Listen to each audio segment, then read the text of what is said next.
forests and food on the current state of the world. Today, we come together to celebrate International Day of Forests, a day dedicated to acknowledging the incredible value of forests worldwide. The celebration of IDF 2025 symbolizes a renewed commitment to protecting, conserving, and sustainably managing our forests. The forest is vital in sustaining life on Earth by providing essential resources to supporting biodiversity. Forests are not just a backdrop to human activities. They are central to health and well-being of our planet. Forests cover about 1/3 of the Earth's land space and are home to over 80% of terrestrial species of animal, plants, and insects. The forest is crucial in maintaining the balance of the Earth's ecosystem, stabilizing the climate and supporting livelihoods around the globe. On a daily basis, the forest absorbs billions of tons of carbon dioxide from the atmosphere, making them one of our planet's most effective natural carbon sinks. Climate change is a threat to the existence of life on Earth. We, therefore, need to appreciate the function more than ever before. Forests are truly our partners in the fight against global warming, helping to offset the emissions that are causing our climate to change at an alarming rate. There is no saying the fact that depletion of forests through deforestation and unsustainable land use practices is one of the largest contributors to global carbohydrate CO2 emissions.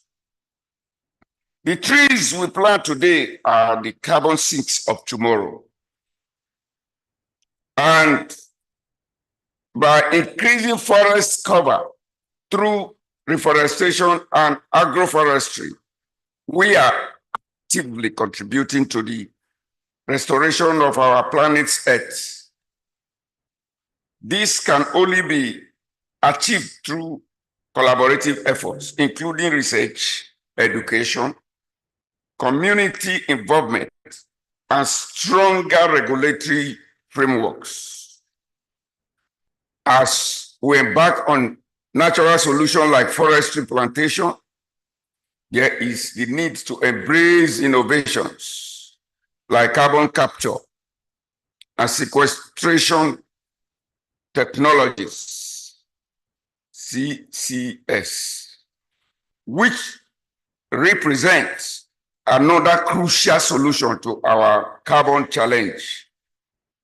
By combining the natural capacity of forests to sequester carbon with technological advancement in CCS, we will accelerate our efforts to reducing global carbohydrates.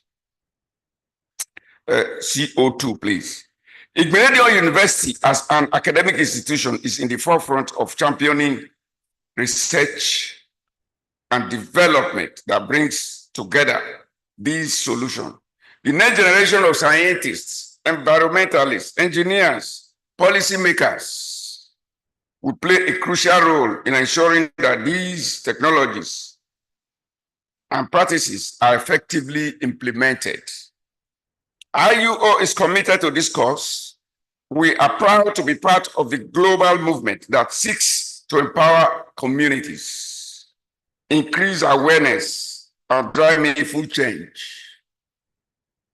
whether through research, initiatives, student activism, or community outreach programs. We have the responsibility and the privilege to lead by example. The commemoration of the International Day of Forests in IUO is a call to action. I implore all of us to reflect on our collective responsibility to protect our forests. Let us recognize the urgency of the task at hand and reaffirm our commitment to sustainable forest management, conservation, and restoration. It is necessary at this point to acknowledge our founder, Honorable Chancellor,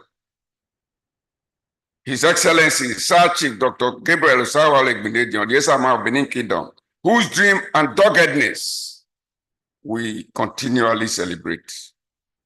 Together, we must strive to ensure that our children and generations to come inherit a world where forests are thriving, not dwindling, where our landscapes are full of life and vibrancy, not barren and depleted.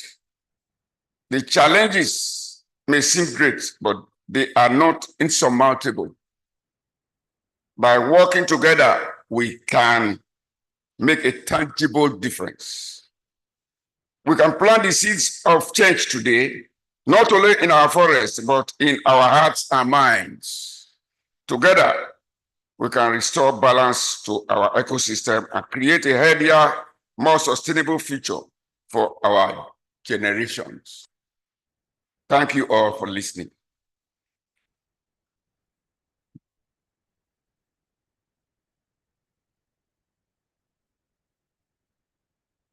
I believe you can do better than that for the Deputy Vice Chancellor.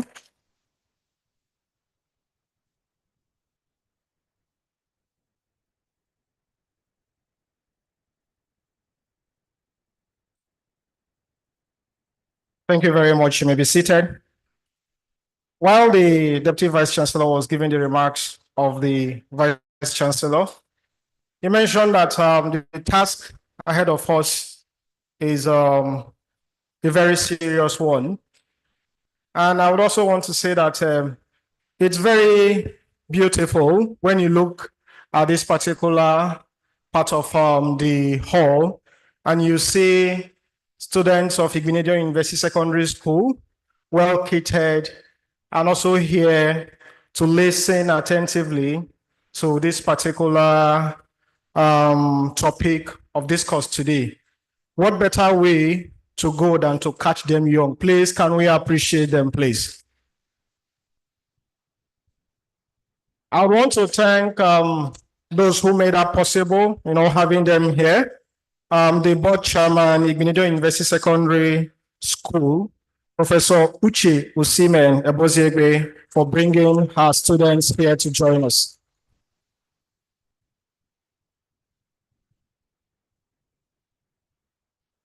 Thank you very much. Thank you very much. By way of reminder, our very special guest of honor for today's event, Dr.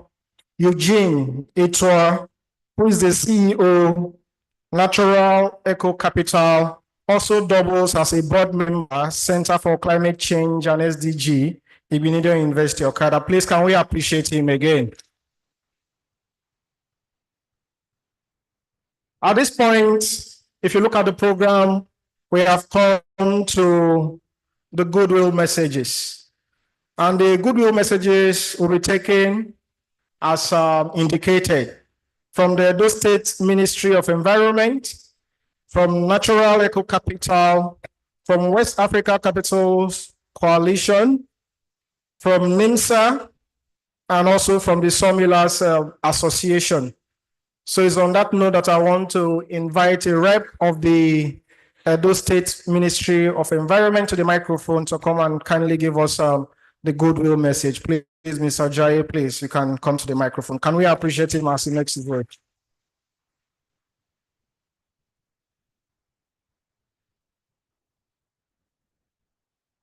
Thank you very much. Good morning, everybody.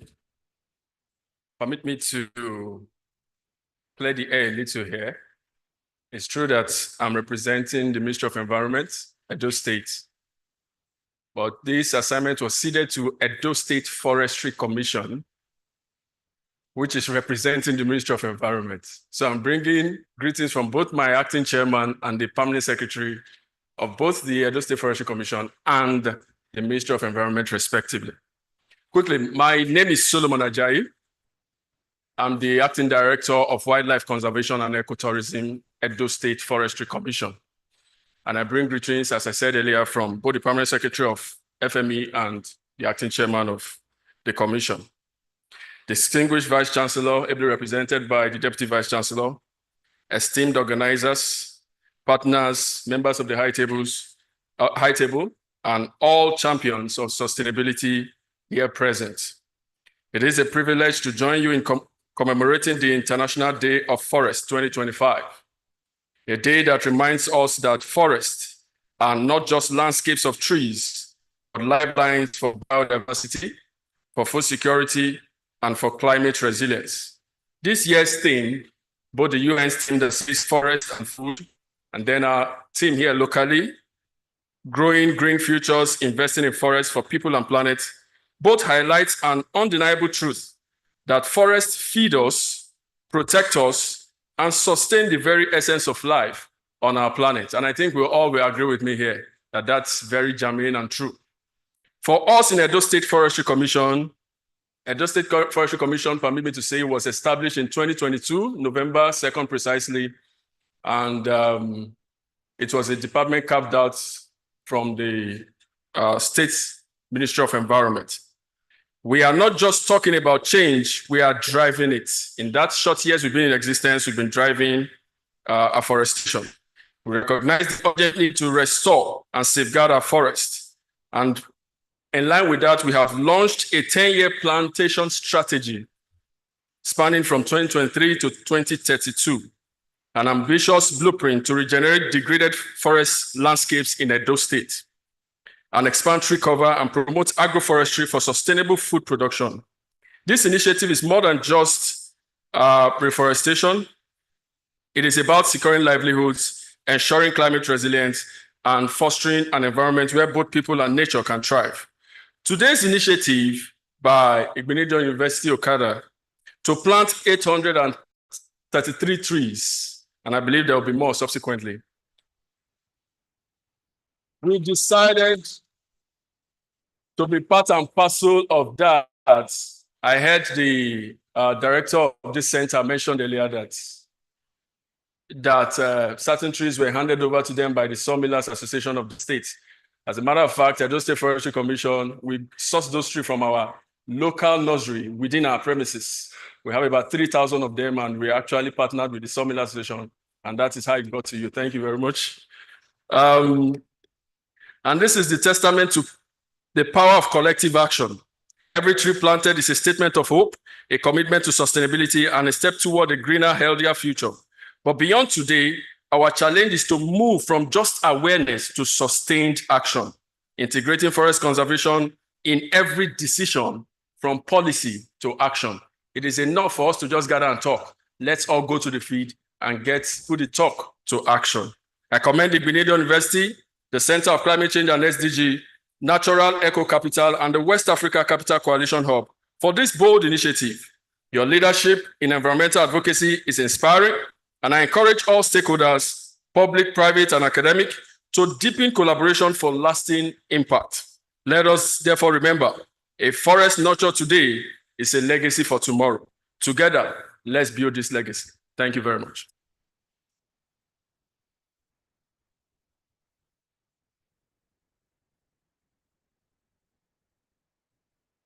Thank you very much, Mr. Solomon Ajayi, for that wonderful goodwill message. Please, can we appreciate him once again?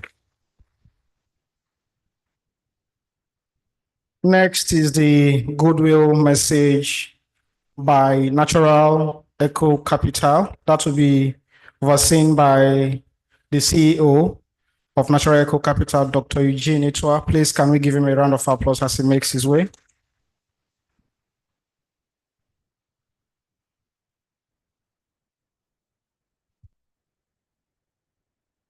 Good morning, esteemed dignitaries, faculty, students, and distinguished guests. It is with immense pride and a profound sense of shared purpose that I extend this goodwill message titled A Shared Commitment to Green Futures. On behalf of the West Africa Capital Coalition Hub, for which I'm the regional coordinator, as well as Natural Eco Capital, for which I'm the CEO. Today, we stand together to celebrate the International Day of Forest, a day dedicated to recognizing the invaluable role of forest play in sustaining our planet and our lives. This event, Growing Green Futures, investing in forest for people and planet, is a testament to the power of collaboration. We are honored to partner with Igbenedion University Okada, a beacon of academic excellence, the Edo State Ministry of Environment, a key driver of environmental policy, and the Nigerian Medical Students Association, representing the future of our nation. The urgency of addressing climate change and promoting sustainable forest management cannot be overstated. And just to let you know, Natural Eco Capital developed the long-term low-emission development strategy that is taking us to net zero by 2060. It's there on the platform of the UNFCCC. And interestingly, just to let you also know, right from when the Paris Agreement was signed till 2024, we never really knew what the climate actions were or the climate finance that we had mobilized as a nation. And we supported Nigeria from 2050 down to the period we covered, to 2024, to do the stocktake of the nationally determined contribution implementation by the nation, and of course, with other climate actions. And we've seen the role of forests in all that we do. Forests, I must say, are not just vital for biodiversity, they are crucial for climate regulation, water security, and the livelihood of millions. This collaborative effort highlights our collective commitment to safeguarding these precious resources for future generations. The insightful presentations will be here today. The launch of the Navigating the Future of Carbon, Integrity, Innovation, and Impact in Nature-Based Offset Costs and practical tree planting exercise are all tangible steps toward building a more sustainable and resilient future. These initiatives demonstrate our dedication to not only understanding the challenges, but also actively seeking and implementing solutions. We are particularly proud to be part of an event that brings together the academia, the government, the civil society, the private sector, and indeed, our youth. This multi-stakeholder approach is essential for driving meaningful change and fostering a culture of environmental stewardship. We believe that by working together, sharing knowledge, and mobilizing resources, we can create a world where forests thrive and communities prosper. Let us embrace this opportunity to reaffirm our commitment to protecting our planet and building a greener, more sustainable future for all. Thank you very much.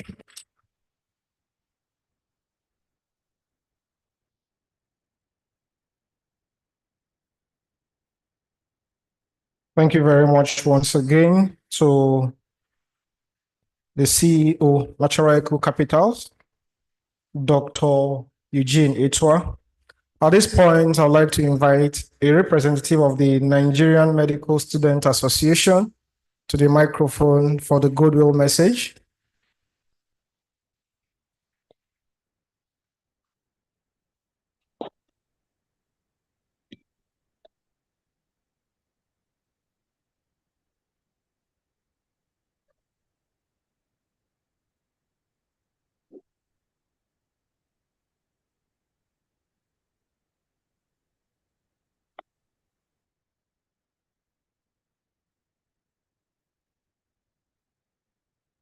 Good morning, ladies and gentlemen. Good morning, Deputy Vice Chancellor, and all the distinguished guests here, my lecturers, my fellow students, and fellow representatives of the Nigerian Medical Students Association. On this day of the International Day of Forests, the Nigerian Medical Students Association is highly supporting this body and these movements because as medical students, we are committed to environmental advocacy and sustainable healthcare practices and community engagement to ensure a future where forests continue to serve as a sanctuary for both nature and humanity. I am very grateful to Professor Spencer for this opportunity because last year, the Directorate of Climate Change and Advocacy Program reached out to him concerning the tree planting project that we had during our admin. It was quite a long time preparing for this, but I was very grateful last week when he reached out and said that the university is hosting this event in commemoration of the World Forest Day. Yesterday, I was speaking with a friend of mine before I came here. He asked me where I was going. I told him I'm going to school for this occasion. He said, why does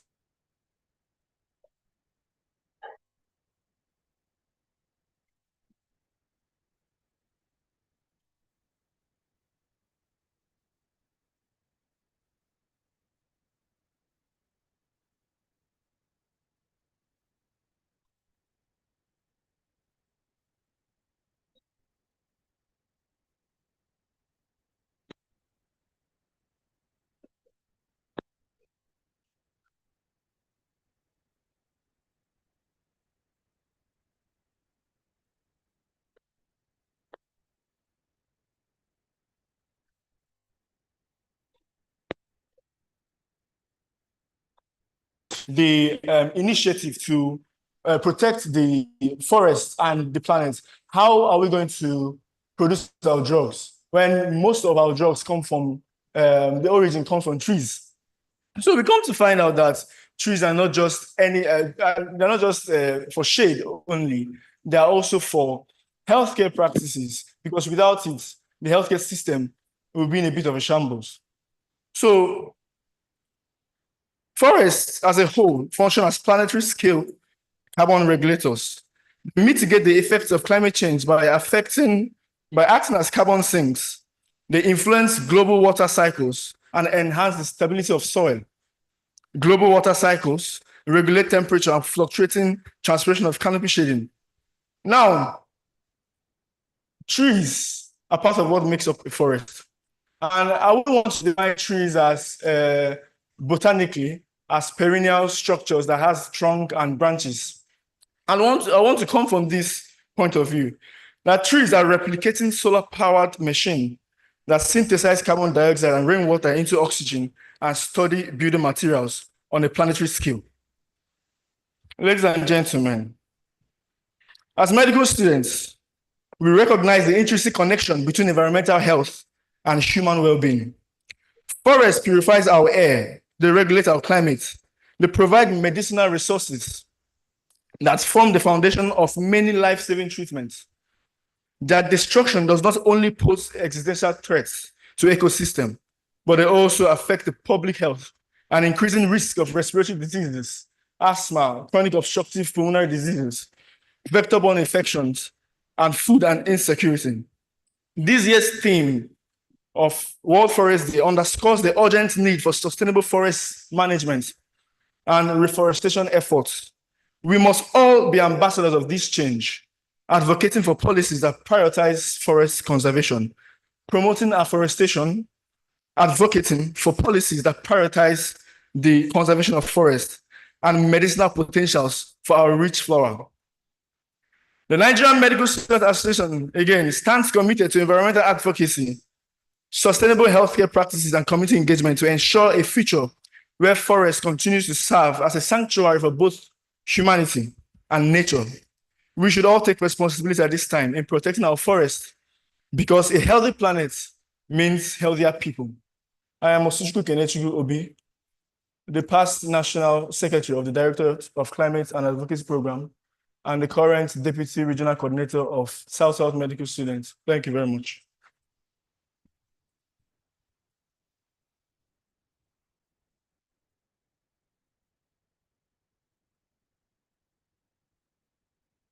Thank you so much.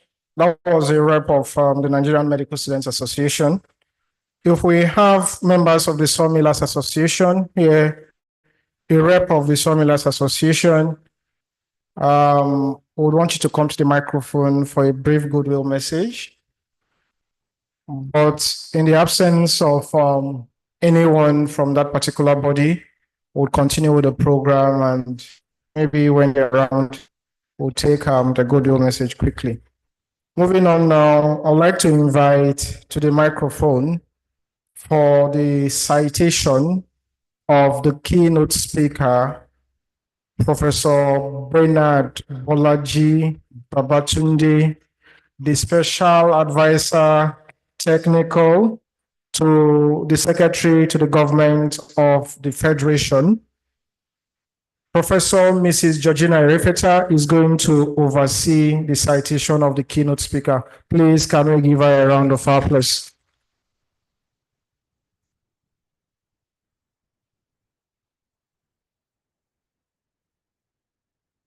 Thank you. The Vice Chancellor, Professor Lawrence Ikechukwu Ezemoye, FAS, ably represented by the Deputy Vice Chancellor, Professor Raphael Igbinosa Adege. Please permit me to adopt the already well-established protocol. Yes, Professor Bernard Babatunde is already standing, and it's my singular honor to read the citation.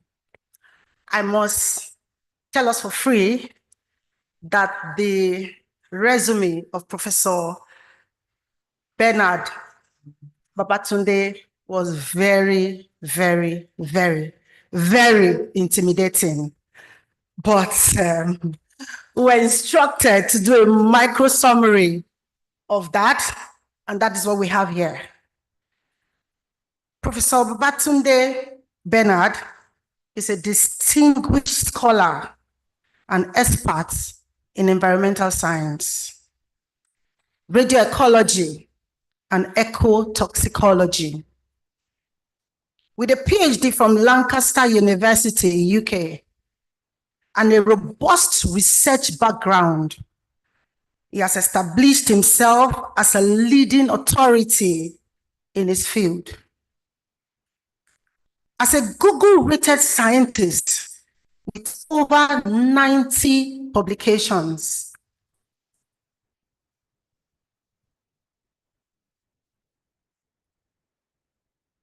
thank you, who has also trained over 80 Nigerian scientists. Professor Bernard has made significant contributions to the understanding of environmental pollution, climate change, and sustainable development. His expertise spans nuclear analytical techniques, environmental management system, bioremediation, and ecosystem recovery. A seasoned academic administrator, Professor Babatunde has held various leadership positions, including Head of Department and Director of Academic Planning. He has also served as a visiting professor and consultant to several international organizations, including the International Atomic Energy Agency, IAEA, and the World Bank.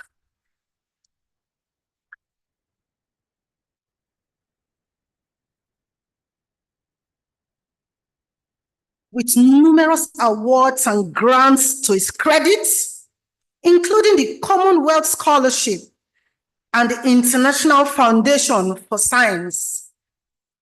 Professor Bernard continues to inspire and mentor young scientists and researchers. His commitment to community development and environmental sustainability is evident in his work on various projects, including the Ogoni cleanup and the deployment of Save 80 cook stoves under the Kyoto Protocol. As a respected expert in his field, Professor Bernard Babatunde is a shining example of academic excellence, leadership, and community service. Thank you very much.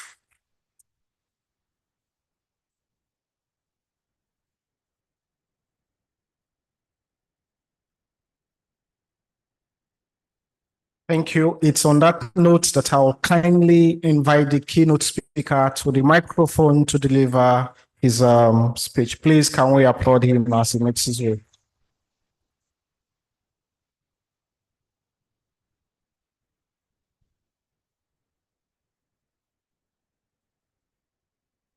The Vice Chancellor of Igbinedion University, heavily represented here by the DVC, members of the university management team, Dr. Eugene Itwa, the CEO of Eco Capital. I am very pleased to be standing before you here, my students, to deliver a lecture. Earlier, I told the DVC that I was going to incite some level of annoyance in my audience. Coming in here to see that it's largely made up of the right audience, I will tone down my anger on what has been done to the forest, and I will speak to you, and I will be hoping that in 10 years from here, just like the representative of Nigerian Medical Association yesterday educated someone about the importance of the forest, I will be hoping that at the end of my lecture, I will be able to hand you over the baton to continue the battle against the people who do not want the forest to stand. This message I brought today gives me joy because it is for you. It is no longer, I'm 53. We're all above 50 on this side of the table. It is no longer for us. The policy aspect of it, yes. And I can guarantee you that the university you are in is at the forefront of defending the forests. The trees you see out here, when I was to lecture here, they were barely 1 meter. They're all mature trees. The only thing, Mr. Vice Chancellor, that I see is that I see termites attacking them. And I think that has to be treated. Otherwise, your effort may be in futility, so that the trees can stand the time and continue to generate fresh oxygen for all our students. I'm very pleased with the students. I'm going to try, because of the want of time, do my lecture. I'll bring it back to you. I usually pray for my audience, and I've prayed for you that the information I will give to you will be enough to stir you to want to believe in the cause of protecting our forests. So I will give you a 1-2 seconds assignment. You will close your eyes and imagine that the world has no forest. Close your eyes for 2 seconds and imagine that the world has no trees. Then open them again. And I will ask you a question. Are we ready? So close your eyes. You have to close your eyes. So imagine that the world does not have a tree. Okay. Exercise over. Was anyone terrified? Were you terrified? Not enough. I will be done with my lecture. We will come back again to this exercise. If you are ready, the media team, I am. My name is Babatunde Bolaji Bernard. I taught at this university between 2005 and 7 in the Faculty of Science. I taught medical students. They used to call me Mr. Babs. So if you heard one Mr. Babs walk through here, this is him.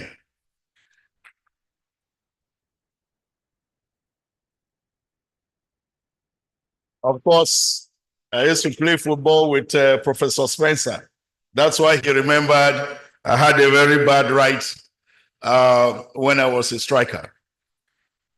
Professor Hagonare, my senior colleague, Misan, Jegede, Toye, Dr. Toye. I still remember quite a number of my colleagues back there.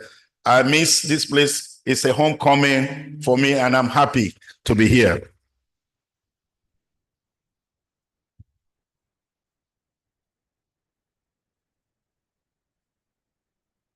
So, the topic was given growing green futures, investing in forests for people and the planet. Next slide.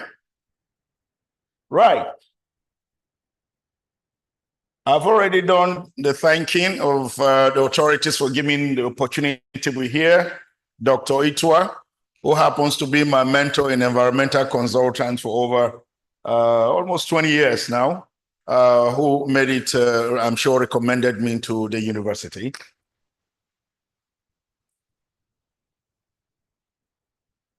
Allow me, I am not a very formal person, especially when it comes to lecture.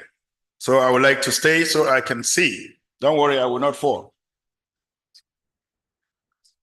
It's too far from me. It's too far for me. Don't worry, I walk in this one. Okay, yes, if you give me a handle mic, I can go into the student. I'm very happy that he's students. Can you see? Please go back to the other slide. Go back to the initial slide. Did you see the yellow? Did you see that I colored on our dear planet? I'm going to want to change the narrative. We have been too comfortable trying to help. Can't help the planet. So I'm going to change narrative. Vice Chancellor, I pleaded with you that I'm covered. So I'm working under the auspices that I'm well protected to say all that I'm going to say. I work with the government, and now the government too. I'm not a rebel, but I will always speak the truth, and I stand with the earth. We keep deceiving ourselves that we are trying to help the planet. The planet, if you have read history properly, existed for over 4.5 billion years before you came here. The earth, the trees, everything that is in the earth has the capacity to regenerate itself. Do you know? Do you agree? So they can do without you. However, can you do without the earth? Is it possible? Professor Spencer told you that 20% of the air you are breathing, the oxygen that you're breathing right now, is coming from the plants. The tree is a forest. So if you close your eyes again later in the night and imagine that 20% of your oxygen is out, you have only 80%. And the 80%, I can tell you where it's coming from, and you will be in trouble. So the narrative I am preaching is that you must stop. You are comfortable. That's why you keep trying to say you are helping Augasta. That's why you keep saying you are helping the planet. You want to plan, you want to invest in the planet, for the planet, our dear planet. You're helping yourself. If you do not plant trees, your earth will go extinct. It's very simple. It is you, it's for your sake that you are doing that. So you must change the narrative. You're not helping the earth, you're helping humanity. Because humanity will go extinct if we do not have the things we're talking about, especially the forest. I will give you 4 basic ecosystem services the earth, or the forest offers you. Oxygen was just one. The last 3 speakers, they try to give you a couple of others. By the time I'm done with my keynote lecture to you, you should go home, sleep. Don't sleep well, because you must be part of planting trees. Grab a seedling anywhere, plant it anywhere. You must plant a tree. We must plant trees. Otherwise, we die. Take it like that. It is straightforward. We have failed. There are people on this side, if God dash us very well, another 50 years, I don't wish to live another 50 years, I'll be 100 plus. But you will be here. The consequences of climate change that have begun in your time are not about to stop. The wildfires, you know what a wildfire is? Fire starts by itself. Nobody lit it. Concentration of sun rays. There used to be this lens back in the days, Dr. Itoa. When you put it under the sun, it can burn a paper under it. I don't know if you still have that lens. That's an example of what is happening with wildfire. So fire starts by itself and start burning thousands of kilometers. In California, it's still quenching wildfire since December. Since December last year, they are still quenching fires. The amount of money that they have used in quenching fire in California is more than Nigeria's annual budget. There's a problem. Don't be comfortable at all. Young people do not be comfortable because you have a bigger problem. And the reason why I'm very happy the audience is you today is to give you the charge. You must dream, you must fantasize, you must think about ingenuities. You must bring about the way to solve the problem of the climate. Otherwise, you may not see your grandchildren. The waters are closer with you. Everything is happening around you. Are you feeling the heat? Are you feeling the heat? It was not so some years ago. So this lecture is for you. So we are helping humanity. We are not planting trees to help the planet. We are planting trees to help who? Humanity. Otherwise, humanity is the one that will go extinct. So next, from here, I will be running, but this lecture, dear Vice Chancellor, sir, if it is possible, it can be available to all the students. The audience must take this lecture. If you take 1 slide per day, it's okay. But the information will sink in and become advocacy of tree planting. What is a forest? You have all tried to define what it is. A complex ecosystem. You know what an ecosystem is? The medical student tried to define. It's a self-sustaining ecosystem. It can be a cup. If you carry a water in a cup and put it here and leave it for 2 years, when you come back, you may find algae. Then you will find some insect. Then you will find a frog trying to eat the insect. Then like that. Then there will be oxygen. There will be both abiotic and components in happening in that crop. And it can, from that small crop, can be as vast as a forest, or it can become an ecosystem because it's self-sustaining, can run by itself, does not need to put anything in it. Forests take about 30% of the Earth's land. What is in the order of what takes the remaining 70%? Water. So you see that there's no man there. Is there a man inside? So you are the one encroaching. Now, that's home to over 80% of the world's terrestrial species. There are more than 60,000 tree species, 60,000 species within this forest. And it's thought that there are still many more to find. And indeed, there are many more trees to find. Those of you that are Christians, Shebi, they say the tree of life. God did not take it away, but he got angels to protect it, Abi. We have not found that one, Abi. And so also millions of other species of trees or things that exist in nature have not been found.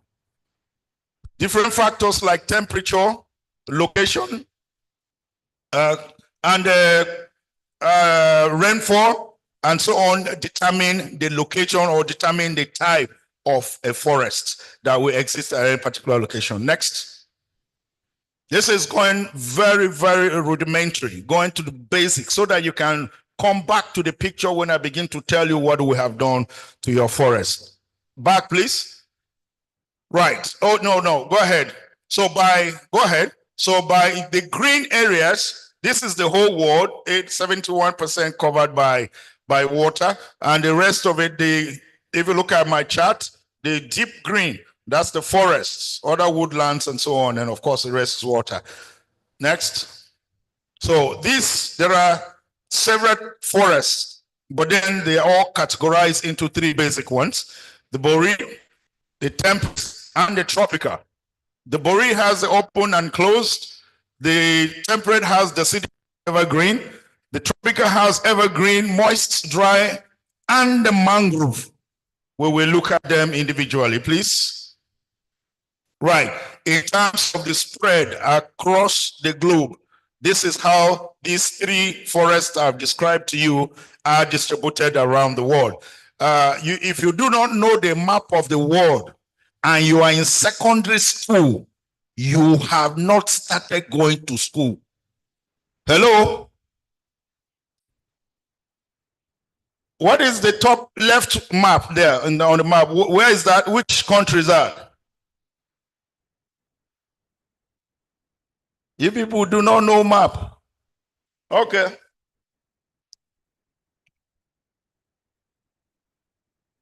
Anyone dare to answer me?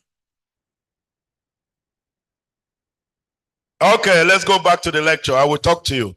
So that's North America, that's Canada, North America, South America. Then you have Russia, you have Europe, you have Africa, you have Australia, you have China, and so on and so forth. Now, so you can see by the coloration, especially when you are given the slides, by the coloration, you see the distribution of the tropical. The boreals are the ones that are most upper latitudes, and then the temperate around the mid regions, and then at the equator a bit down, and you find the tropicals and so on. Next. The boreal, I'm not going to spend much time on these descriptions again, especially the ones that are not in Nigeria. So the boreals are not in Nigeria. They found the upper latitudes, far Canada, Greenland, Iceland, and so on and so forth. But what characterizes them is that they are mostly subjective to the weather conditions. Sometimes the ice cover everywhere. Right. So they have some challenges. The most productive of all forests is the tropicals, which we are. So I won't spend much time, but when you have time, you can have a look. But you will see the pictures I brought will be distinctive, will give you distinctive vegetation of all the three types of forests. Let's go ahead. Please go back 1 second. Right. You can see my second to last bullet says almost 80% of boreal forest is covered in permafrost, permanent ice, thick ice. Right. Next. Right. That's what a typical boreal forest looks like. The open one and the closed one, the open canopy boreals look like that. And then, of course, the closed one look like this. When you go under, the trees are very tall. You are just seeing blink, blink light. No actual light penetrating down. Next. Right. And that's the temperate forest. This one found around the mid regions of the world latitude. Okay. And they give their characteristics 4 seasons. What are the 4 seasons you can find in the temperate region? Winter, summer, spring. What's the 4th one? Autumn. Right. So these forests are characterized strictly by this, and they are subjected to it. They react according to the year, the seasons of the year. Next. So this is what you see. Some of the deciduous, they call it deciduous. The most characteristic of that deciduous forest is that one part of the year they lose all their leaves, all fall to the ground. So I think that picture depicts exactly what a deciduous forest looks like. And then, of course, they have the evergreen temperate forest. Next. Now, this is where we are. Nigeria, it's in the tropics. And so this is the tropical rainforest. These ones are characterized by a great diversity of species. That's the forest where you are. The forests we have refused to appreciate. The greatest diversity of both plants and animals are in the tropics, because the Amazon forest, which is the largest of the tropical forests, is in the tropics. It falls within the same region. Right. So we will go next so that we can see the type of, we have the evergreen rainforest or the tropical resilient rainforest. You will see them in pictures and I will describe them from there. You see the tropical moist, you see there's always water in this forest. Right, then you have the tropical dry forest and you have the mangrove forest, which is around the coastal regions of the world. I will tell you again, when you see the map next, right, so this is where the tropical rainforest is. In a typical tropical forest, tropical rainforest, the evergreen, the trees are in different canopies. If you ever had opportunity to go to Okomu National Park in Edo State, you can have a semblance of what a tropical rainforest looks like. Because when you go in there, it's beautiful. The air is cool. The trees are in canopies. You can hardly see sunlight coming in, bling, bling, bling, bling.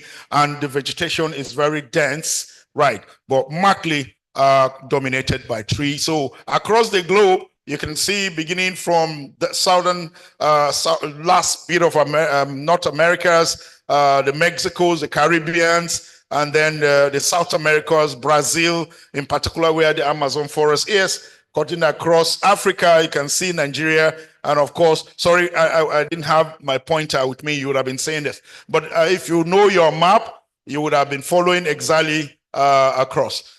So the upper one is the evergreen or resilient tropical rainforest, and then the next one is the moist. Next, please. Yes, this the dry, typical dry. So you see the leaves are not very green.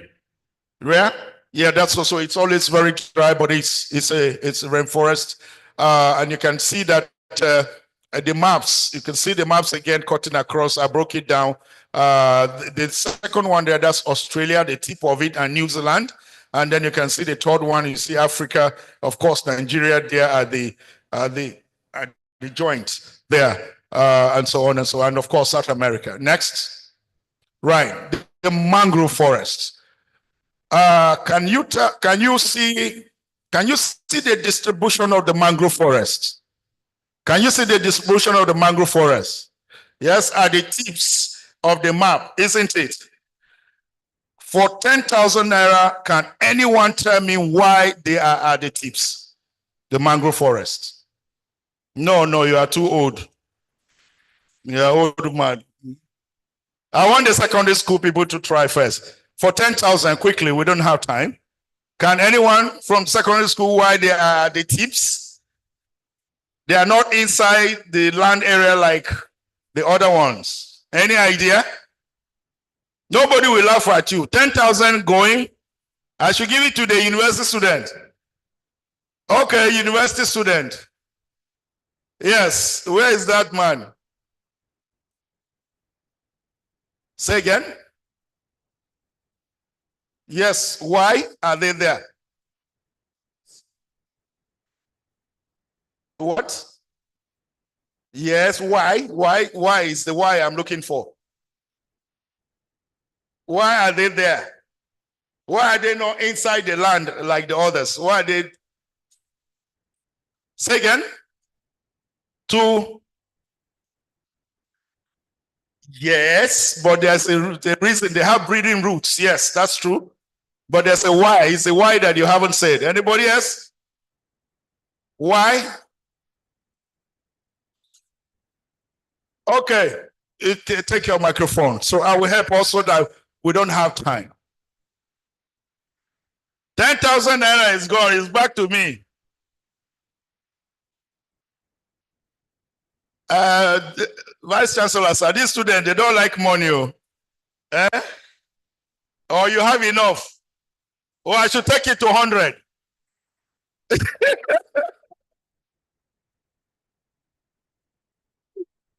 Okay. I told you when I started that nature does not need you. You're the one that needs nature. The mangroves have breeding roots. They have an adaptation that they can easily live by the coast. And their major responsibility is to protect the sea surge from coming to land. He's shaking his head.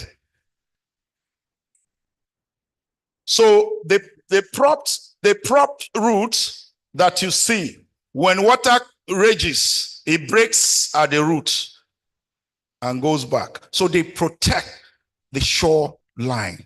Our responsibility is to protect water from flooding into the land. But water is flooding into the land now, isn't it? Why? Because me and the DVC and people on this side have removed all the mangroves to build house. What are you going to do? Plant them back. That is one statement that nature had solved it. They could have been inland, isn't it? Why are they surrounding just the shorelines? To protect you from letting water come to flood you. It is very significant. Nature put it there. We didn't put it there. It is nature that put it there. Next. The benefits of the forest. This is where you must pay attention, because if we are taking away the forest, you are taking away the benefit. Isn't it? It is that simple, right? So let's look at it.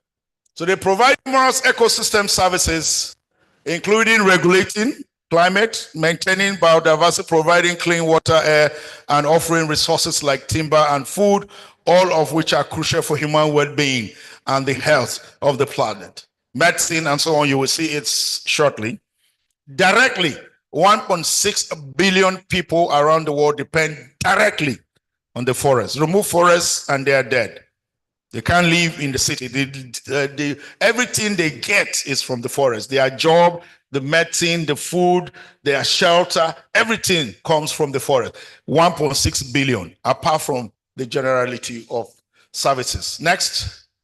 So there are 4 basic services, ecosystem services the forest will provide to you. And one is provision. So it has food. And that's why this year the Day of the Forest is what? Who knows the theme? Yeah? Say something. I want to hear from you. Say, what's the theme of this year? Well, who wanted to say? Stand up, get the phone. I just speak loud. Don't be shy. Green futures, that is investing in the people and planet. That is the topic given to me. I'm talking about the Day of the Forest. They have a team. They have a team.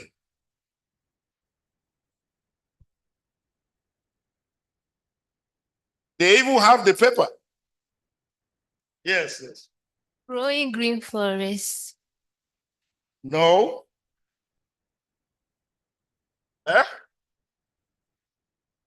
Celebrating forest and food. It's on the paper. Yes, you want to try? Somebody should try from there. Okay, we really don't have time. I wish we do. Let me tell you something, young people. Let me tell you something now. I went to school. My primary school was in the village. My dad was not a poor man, but there were issues and we went to the village. I went to school without slippers. I sat under the tree to learn ABC. I'm a professor who has addressed the United Nations. I served the United Nations. I paid in dollars. I came from wearing no shoes to school.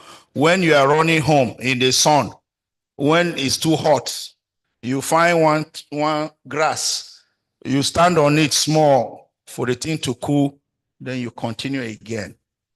And I'm here speaking. If you are shy about your education, if you are shy about learning, you will be stagnant and you will serve.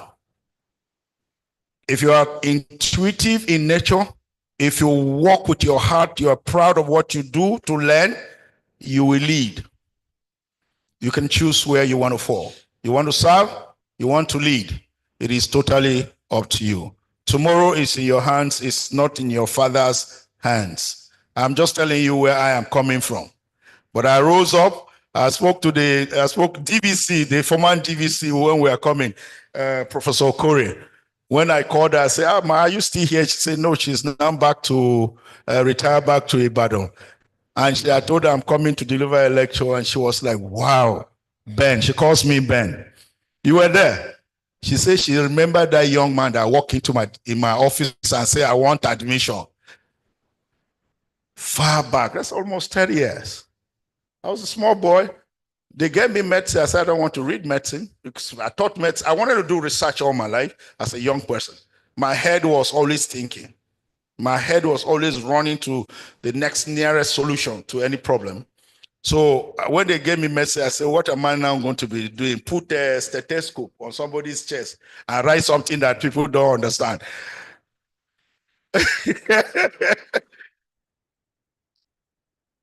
My family was forcing me instead of explaining to me that you can do research in medicine as well. If perhaps I knew, I would have. But I didn't know, so I took my admission letter and I went to her and said, I want to read zoology. She said, you want to read zoology? You heard this, you want to read zoology? Where are your parents? I said, they are late. They were not late too. If I said they are somewhere, she will go and find them. She said, are you sure? I said, you will not go to medicine later. I said, no, I want to read zoology. This zoology is the one that has taken me to become a nuclear scientist and serve the world. I served the United Nations in several countries. And everywhere I go, Babatunde was outstanding because I was curious. So don't joke. I took that moment. I'm so sorry, Vice Chancellor, because you are not excited. You are not alive. You must come alive for you to prosper.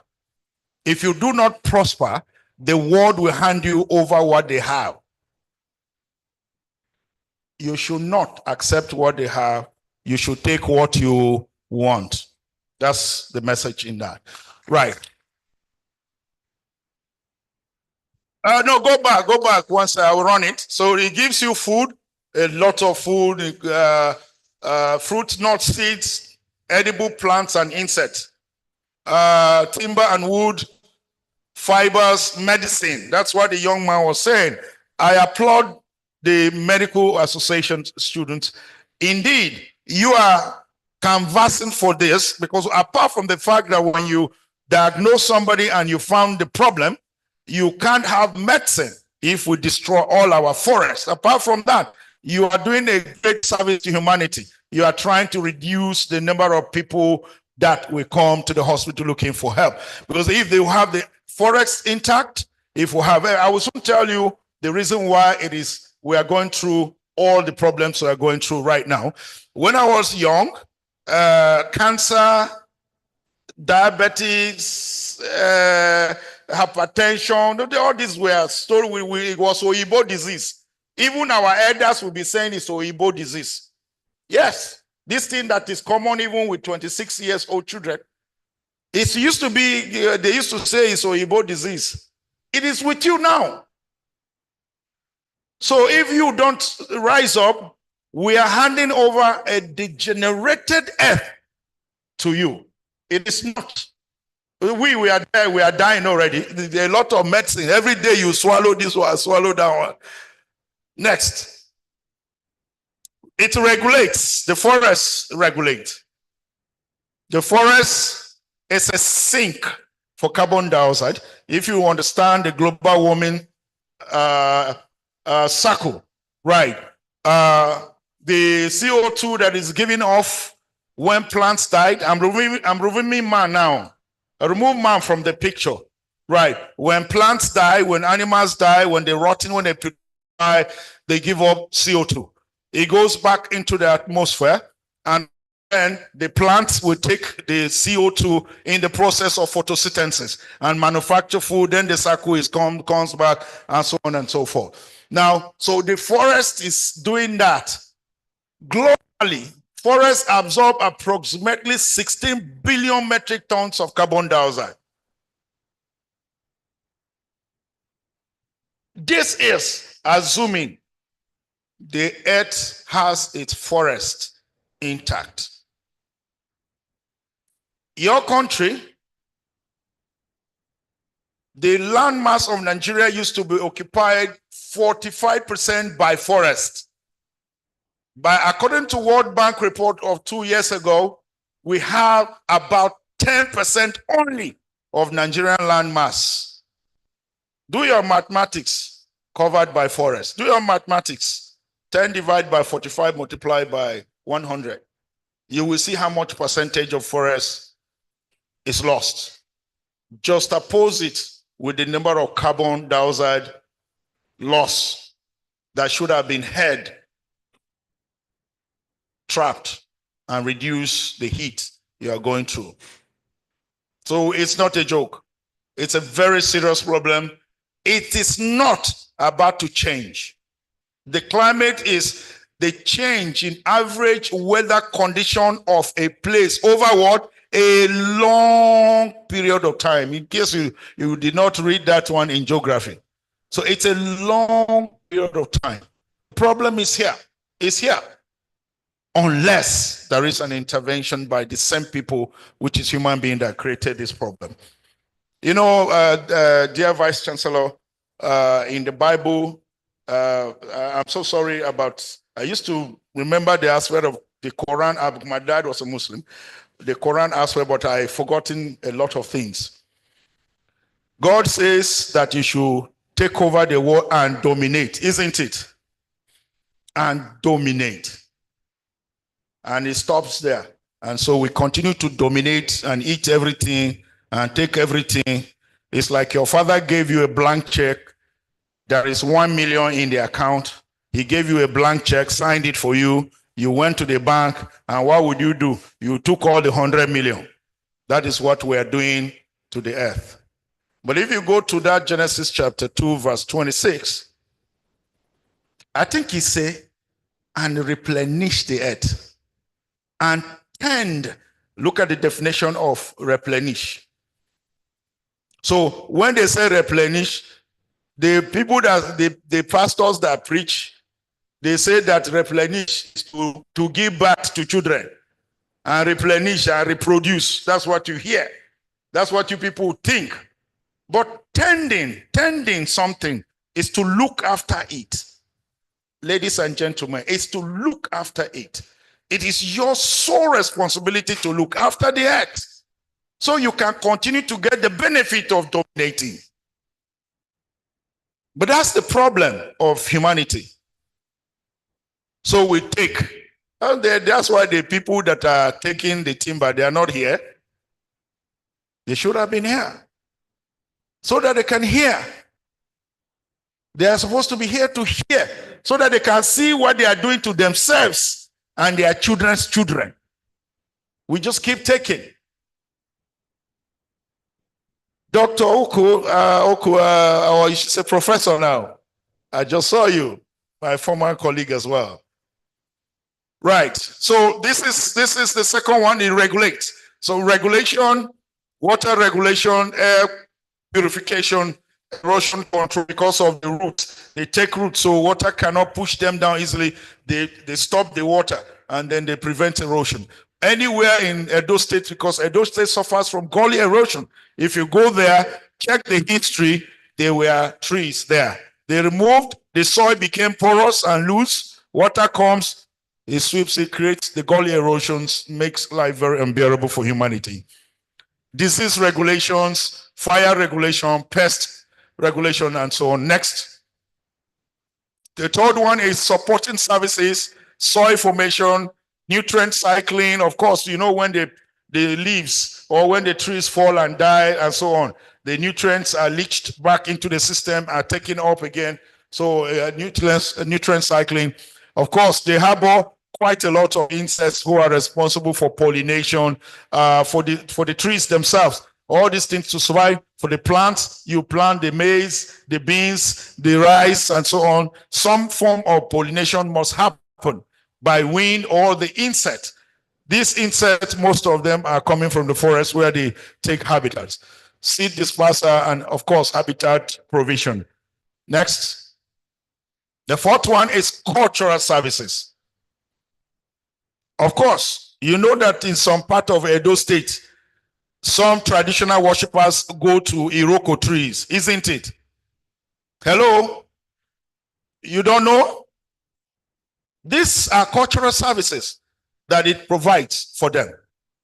So recreation and tourism, aesthetics and spiritual, that's the beauty of the forest. You have never, if you have opportunity to ever go to Okomo National Park, I took my students there.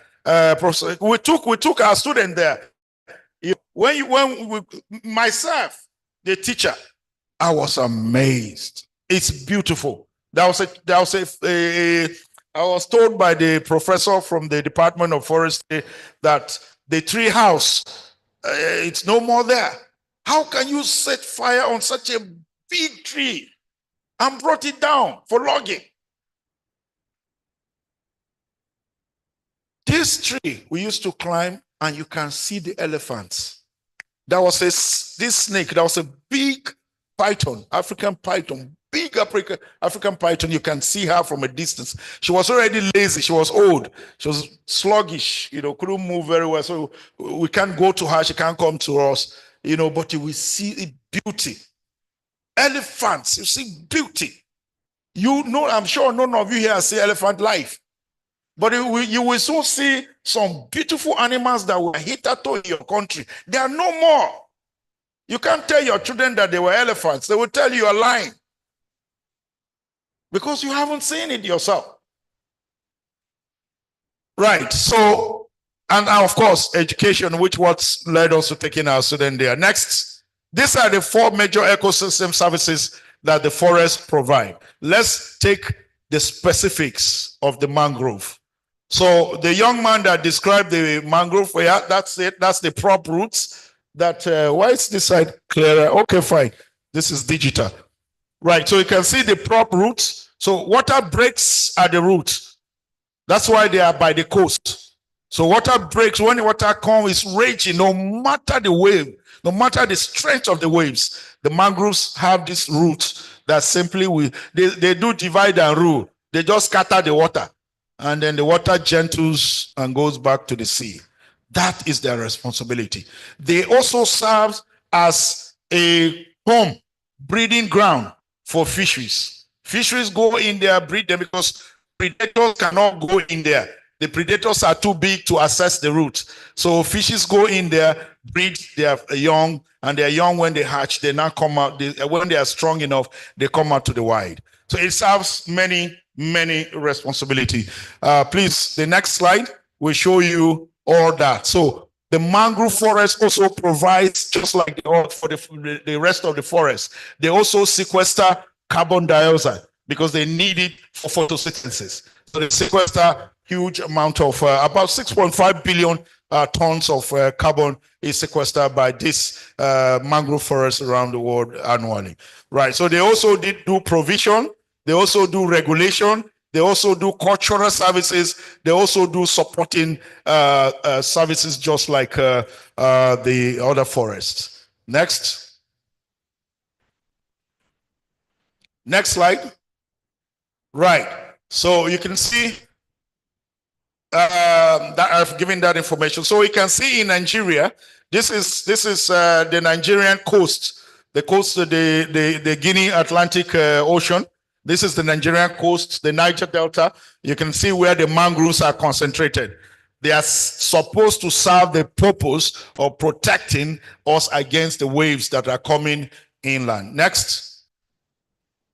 This is the Nigerian map showing the forest regions in Nigeria. But if you can see one in the key, look at the legend. The first, second, third, and then the fourth. That's the color of the rain forest. So Benin will fall there, Calabar will fall there, and so all the way to Lagos. And of course, the outermost one through down to the ocean is the mangrove. Next. So these are the forest reserve. This is better given to you when you can go home and have a look. These are the forest reserves. We have forest reserves in Nigeria. These are some of the Nigerian government's efforts.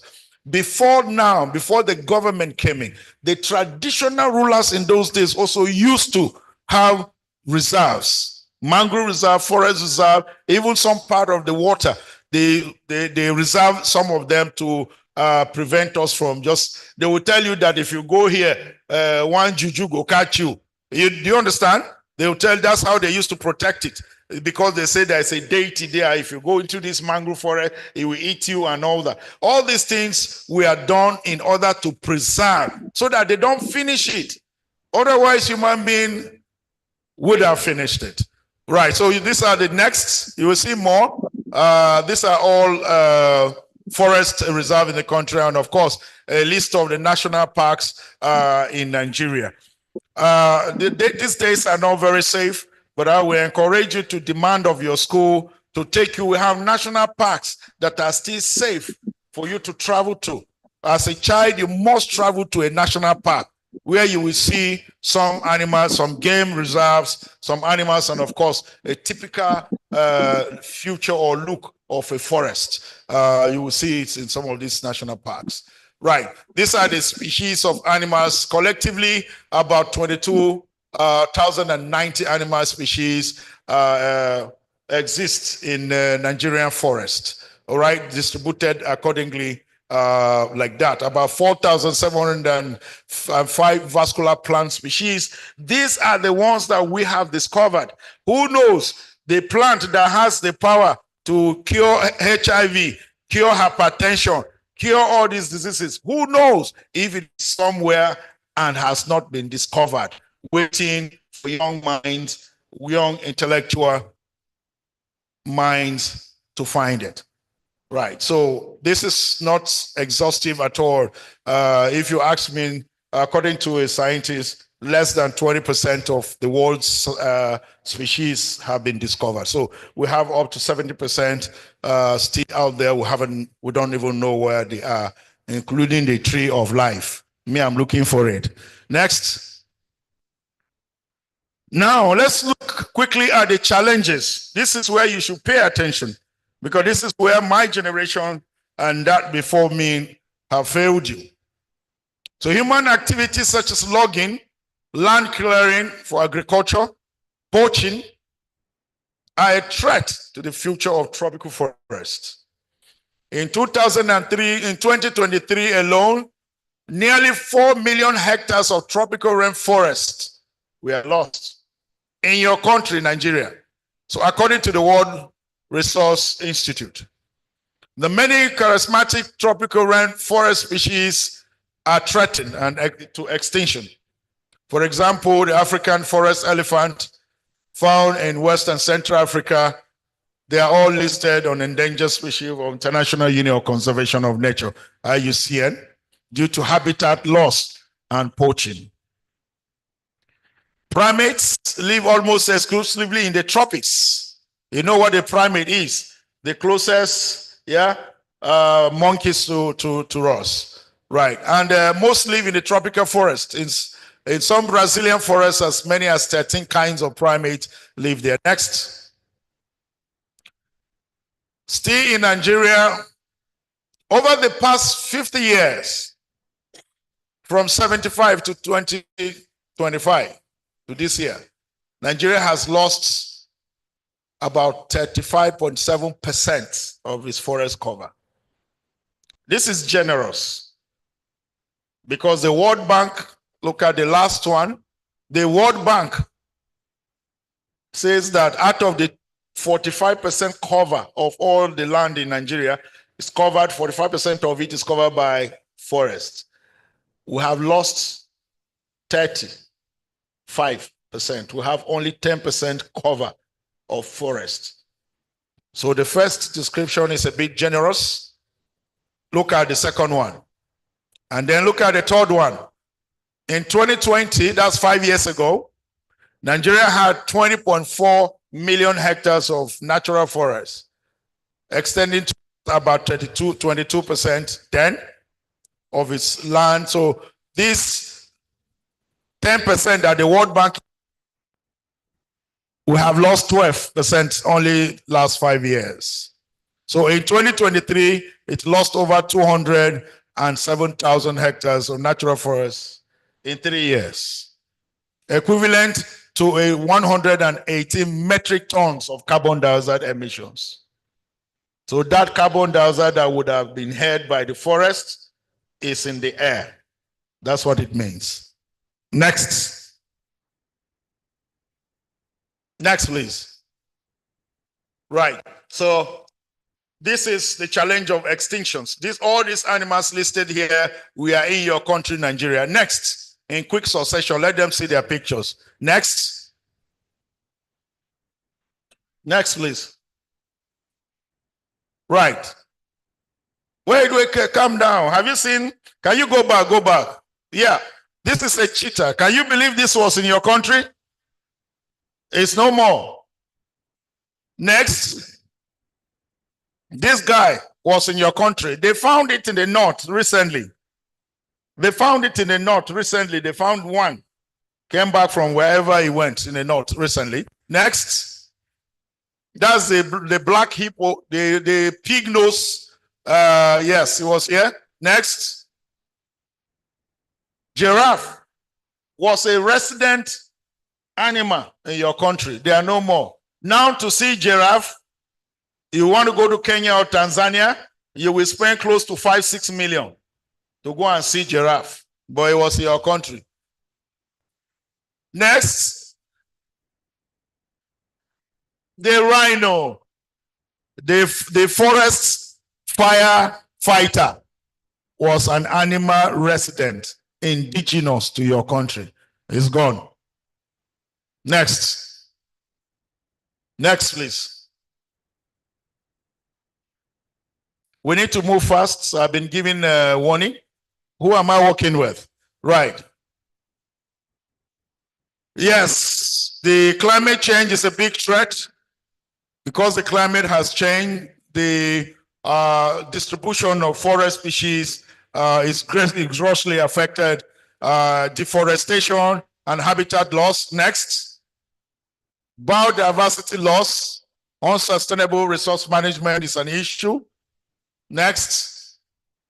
Other challenges such as natural disasters, the sea level rise is coming. The world's temperatures are risen just about 0.5 degrees. The scientists are fighting so that it doesn't get to 2 degrees. If the world's temperature rise by 2 degrees, even Benin will be underwater. All the coastal cities will be underwater. Next. The invasive species, when I get to the mangrove issues, the mangrove loss. Nigeria has experienced this. We have lost about 35% of our mangrove. That mangrove that is to protect us from the ocean surge, we have lost 35% of it due to oil and gas activities. That is a typical mangrove roasted by crude oil spill, burnt completely. That scenario is everywhere in the Niger Delta. Next. Right. Now, the main issue of the day, I don't believe that you have taken in what a forest looks like, the different types, their distribution, the ecosystem services they provide to humanity. Right. And then you have looked at the challenges, which includes the unsustainable uses by human beings. And of course, one of my major message, you will see it also at the end of the slide, the first slide, which is telling you to reorientate yourself to save you, not to save the forest. If you are thinking about saving yourself and your children, you will plant a tree. So Nigeria is actually actively engaged in greener future through quite a lot of initiative aimed at reducing carbon in the air. There are quite a lot of them, but when you have access to this, you can go through the details. My time is fast spent. Next. Right, Nigerian government has been involved in the REDD+ strategy, and of course, the Nigerian Conservation Foundation has deliberately developed an initiative which is called the Green Recovery Nigeria. These are programs aimed at reforesting the country, planting more trees, and protecting or conserving the ones that we have here and there. Next. Right, the Pan-African Great Green Wall. This is an African thing. It's meant to plant, we're meant to plant trees across a belt, in a particular belt, across from Benin, Niger, across Nigeria, like that all the way. It's an African thing, all in the effort to conserve or reforest our countries.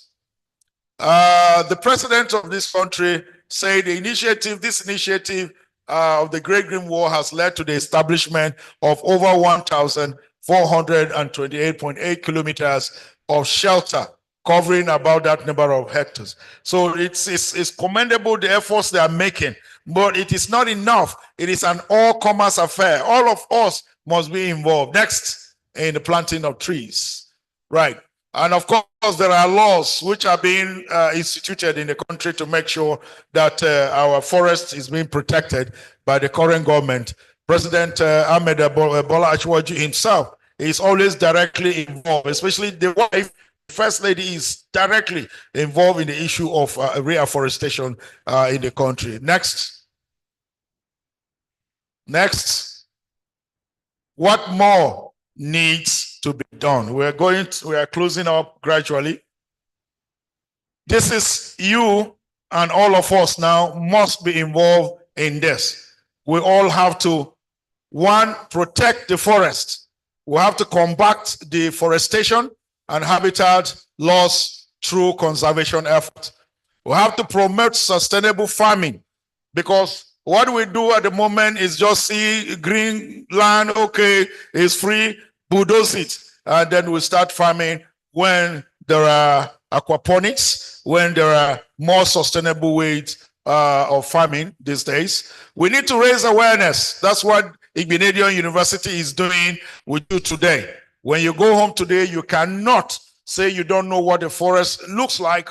You cannot say you don't know what a forest stands for. You cannot say you don't know what benefits that are accruable from a forest. You have been told. And that's the awareness we're raising today. And of course, advocate for change.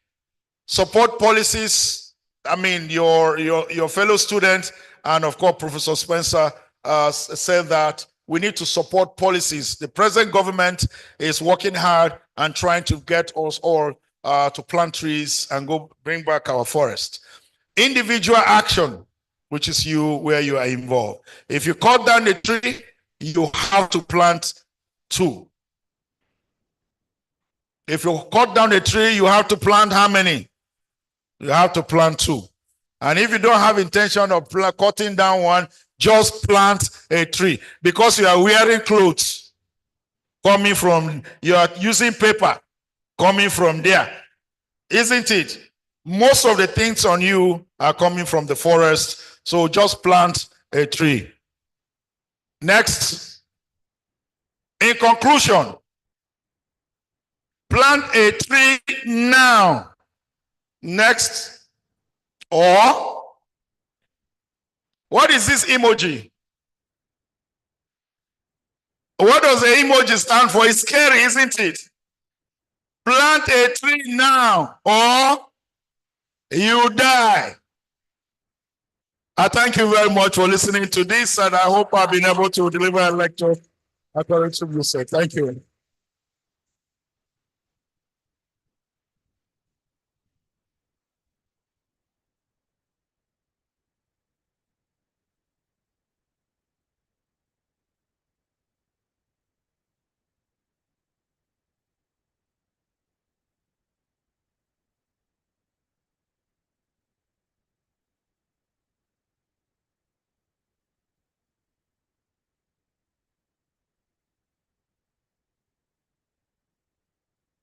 Thank you, thank you, thank you. You would agree with me that that was a very wonderful presentation by our keynote speaker. And the applause he's received is also a confirmation of the fact that he did justice to the topic. Please, can we appreciate him again?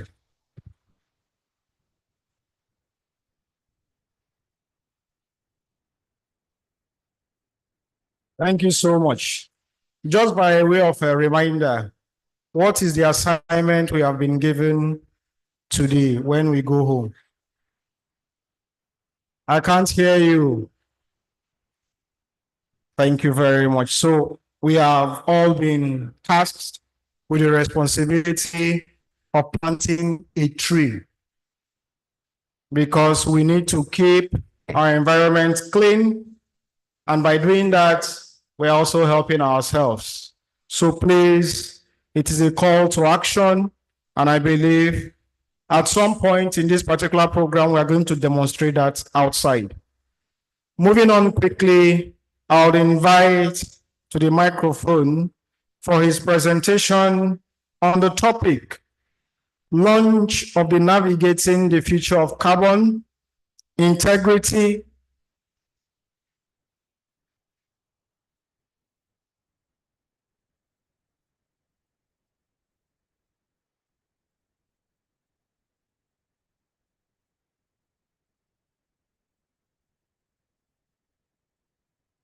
So on the program, we are taking the next topic titled Launch of the Navigating the Future of Carbon, Integrity, Innovation, and Impact in Nature-Based Offset Costs. This is going to be overseen by our special guest of honor, Dr. Eugene Etua, the CEO, Natural Eco Capital. Please, can we give him a hand, please?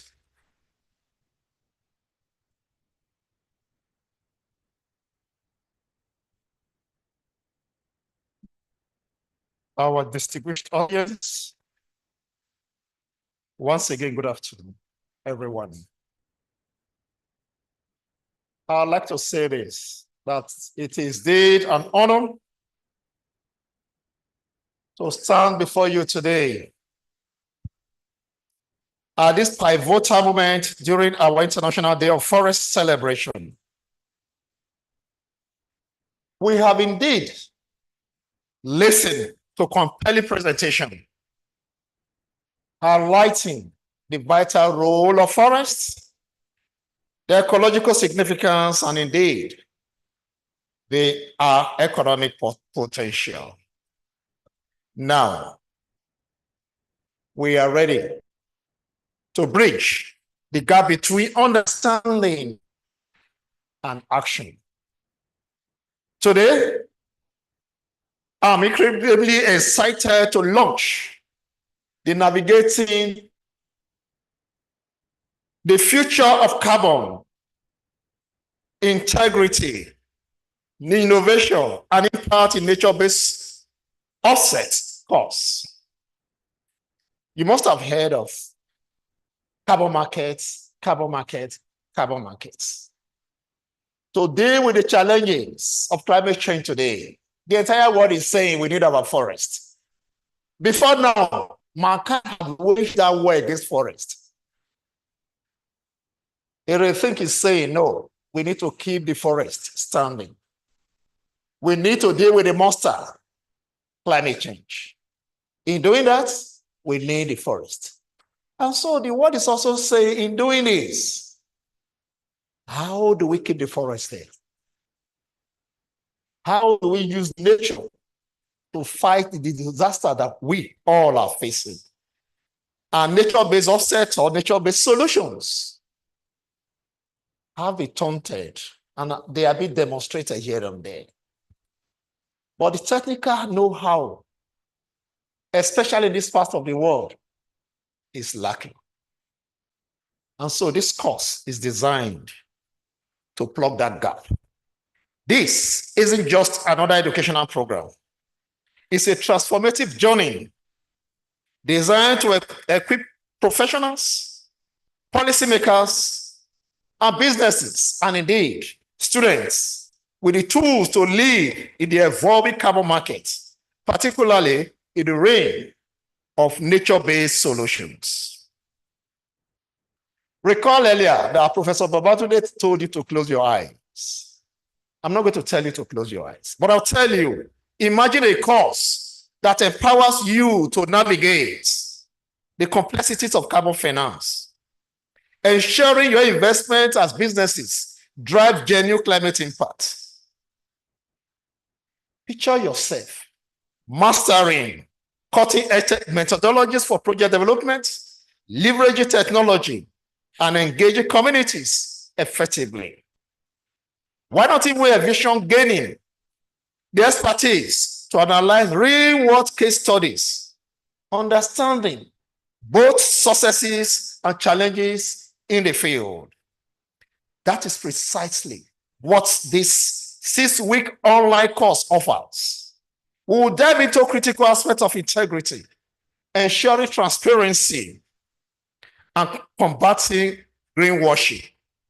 We will explore innovation, leveraging advanced MRV, monitoring, reporting, and verification. That is the meaning of MRV. Technologies and emerging technologies like blockchain and AI. And most importantly, we will focus on impact, ensuring projects deliver tangible environmental and social benefits. Why is this course so crucial? Integrity. The carbon market demands robust standards. We will explore the evolving discourse on high integrity carbon credits and strategies to ensure transparency. For the Red Plus office in Nigeria, or secretariat, I prepared the instruments that could support them in ensuring that this come to be in Nigeria. So to a large extent, I understand the standards. My team does as well. Innovation, we will examine advanced MRV techniques, blockchain, AI, and other cutting-edge technologies, tools. What about the impact? Our goal is to drive real, measurable impact by equipping you to develop and implement projects that truly benefit ecosystems and communities. This course is born out of the understanding that nature-based solutions are vital for mitigating climate change, but their success hinges on our ability to navigate the complexities of carbon finance.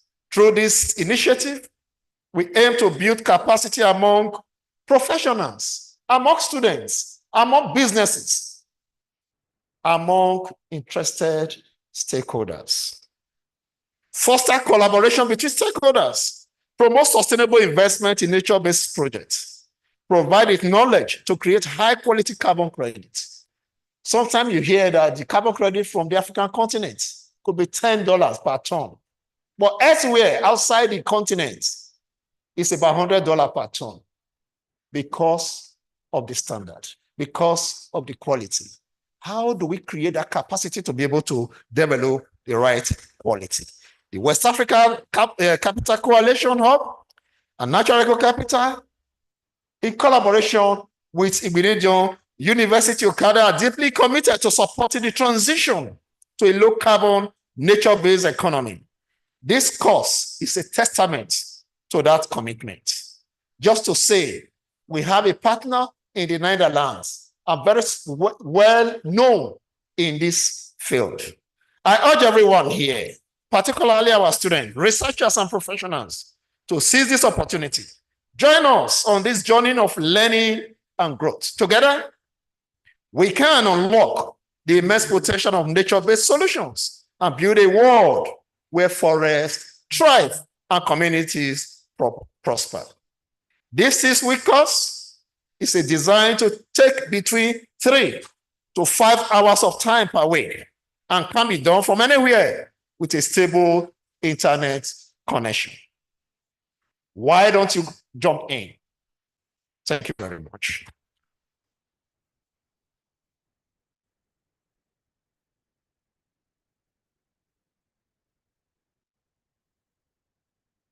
A big thank you to Dr. Eugene Itua, the CEO, Natural Eco Capital, for that very straight to the point delivery on the said topic. For want of time, Dr. Itua will have to excuse himself and head back because he has a flight to catch. Please, can we appreciate him again?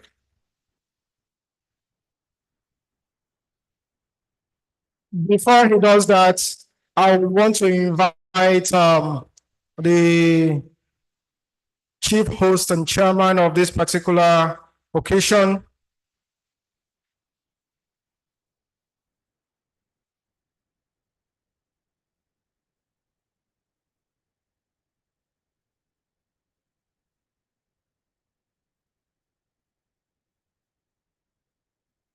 so I want to invite the chairman of the occasion, the deputy vice chancellor, to kindly extend a goodwill gesture and make a presentation to our special guest of honor before he makes his exit.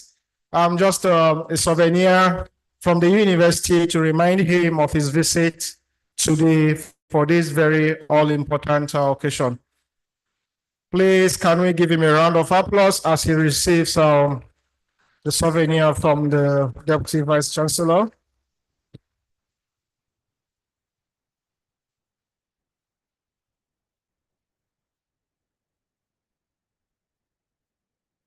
Thank you very much. Moving on quickly, to speak on the topic, forests. To speak on the topic, the economics of forests, a means of livelihood in the face of climate change, is Professor Mrs. Esohe Oboho of the Department of Forestry and Wildlife, University of Benin. Please, can we give her a round of applause?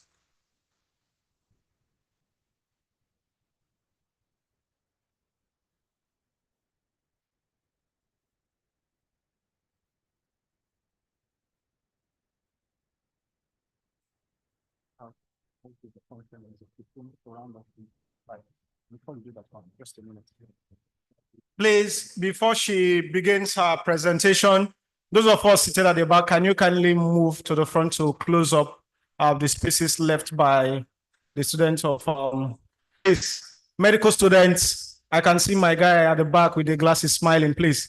Kindly come to the front, please. Please, move to the front, please, and fill up the spaces. Thank you. Good afternoon. Our Vice Chancellor will be represented by the Deputy Vice Chancellor and all the beautiful people here this afternoon. I say good afternoon to you all.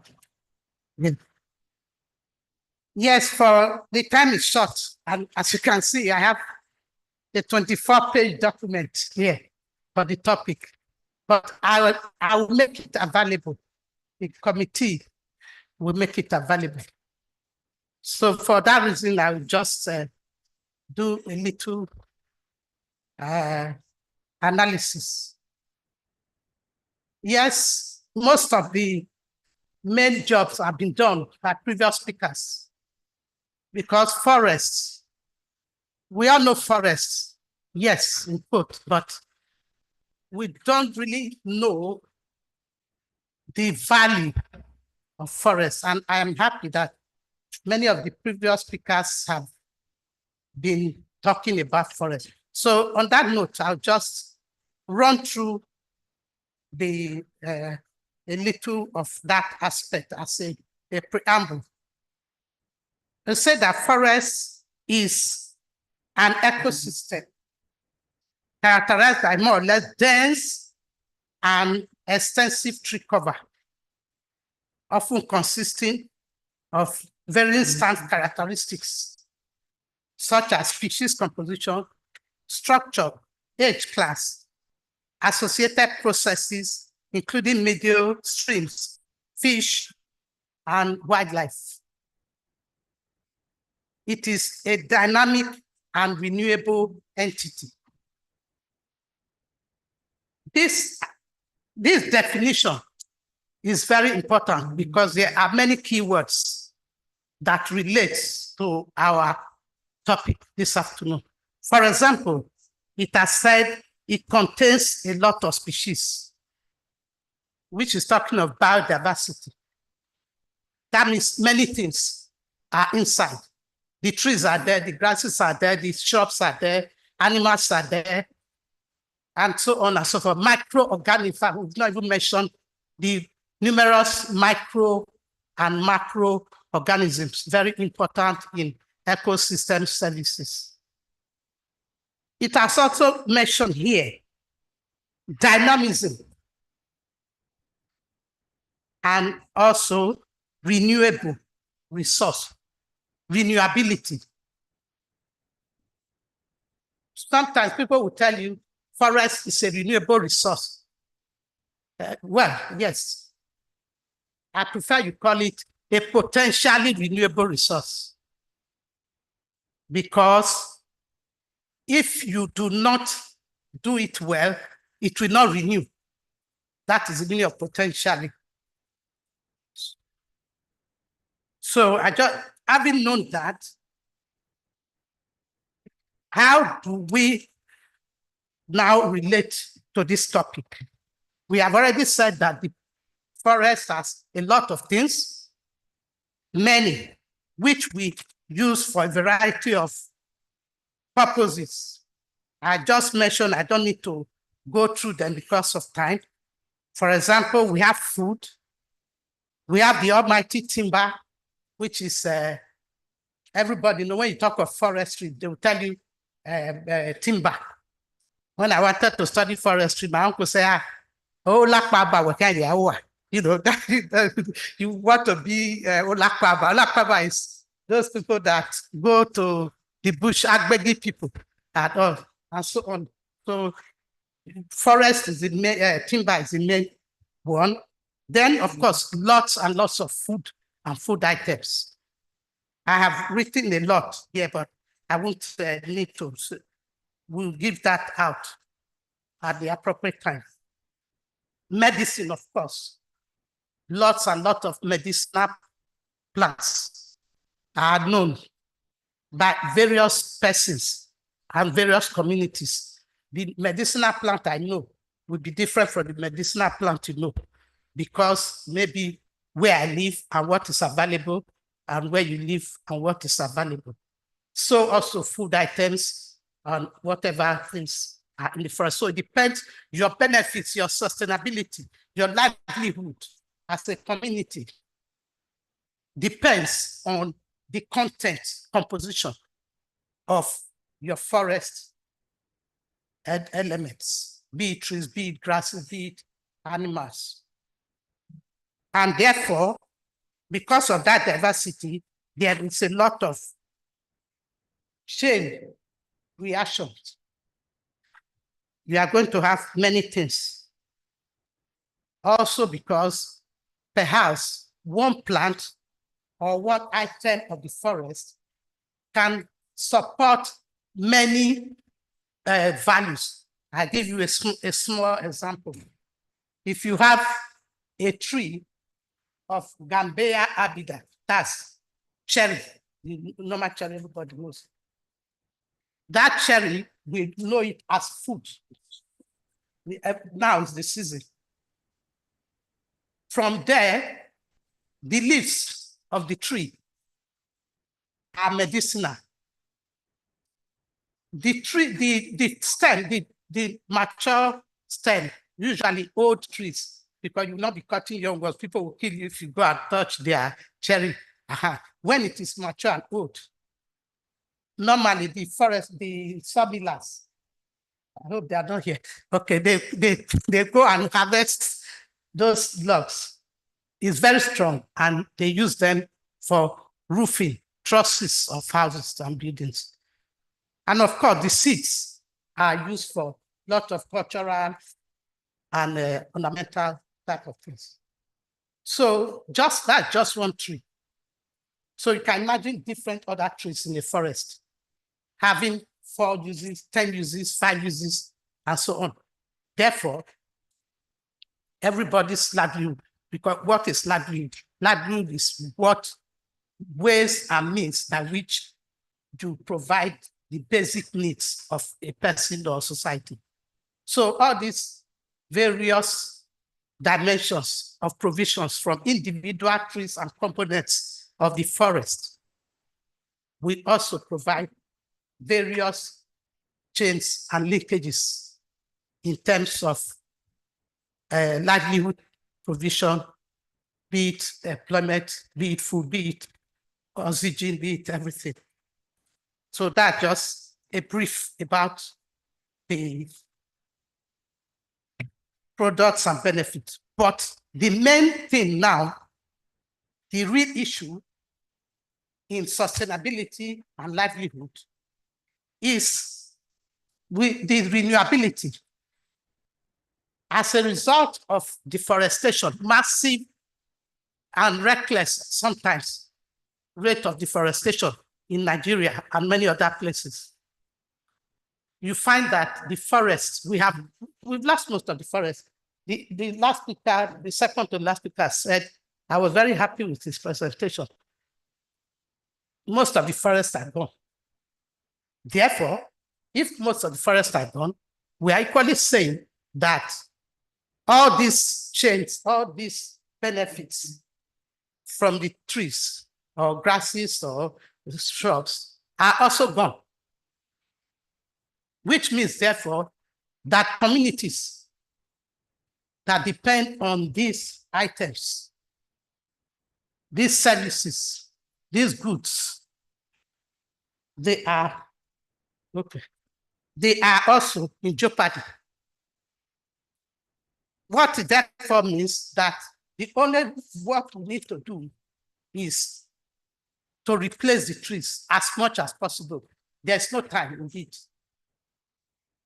Today is the time to plant the trees. In fact, you should have planted it 10 years ago, but today it's still okay, not tomorrow. You plant them because there are no more trees.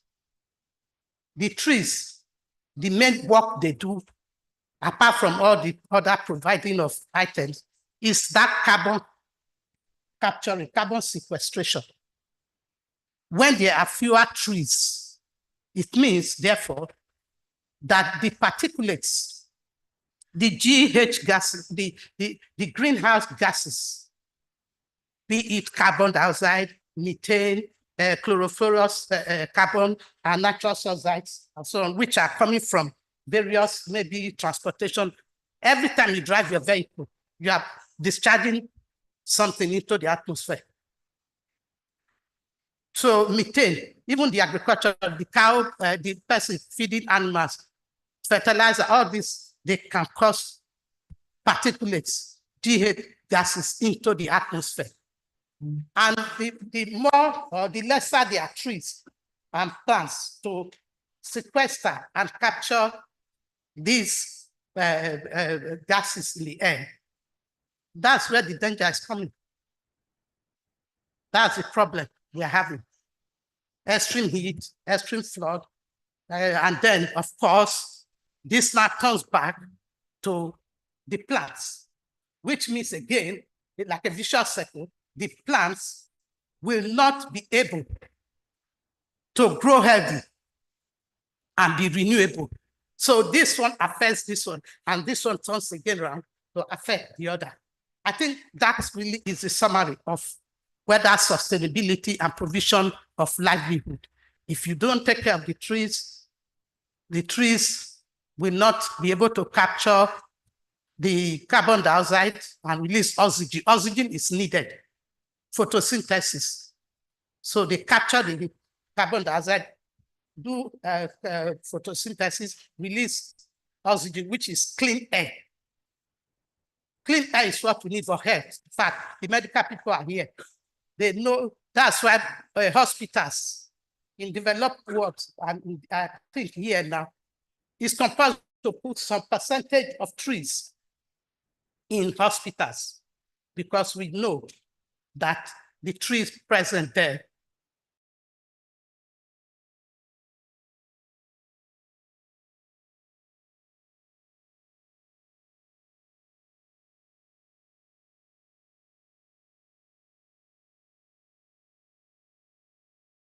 that the trees do a lot, and we need to plant them. How do we plant them? Or how do we increase the forest estate? Because that's the cross of the matter of sustainability of livelihoods. Increase the forest estate. I just put a few here. For example, the afforestation and reforestation programs. This is basically governmental, and Nigeria is trying so far. The private individuals planting trees in farms, compounds, schools, and various places. They use any tree they like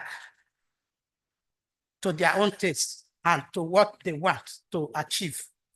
The aim is plant something. I didn't say go and plant Iroko if you don't want. You can plant guava. You still have the capacity to sequester oxygen. Plant what you like. Then you can protect natural regenerations.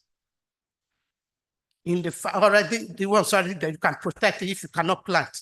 Protect what is available. Then fire. Fire can raise down a large expanse of forest area within a very short time. So adequate measures.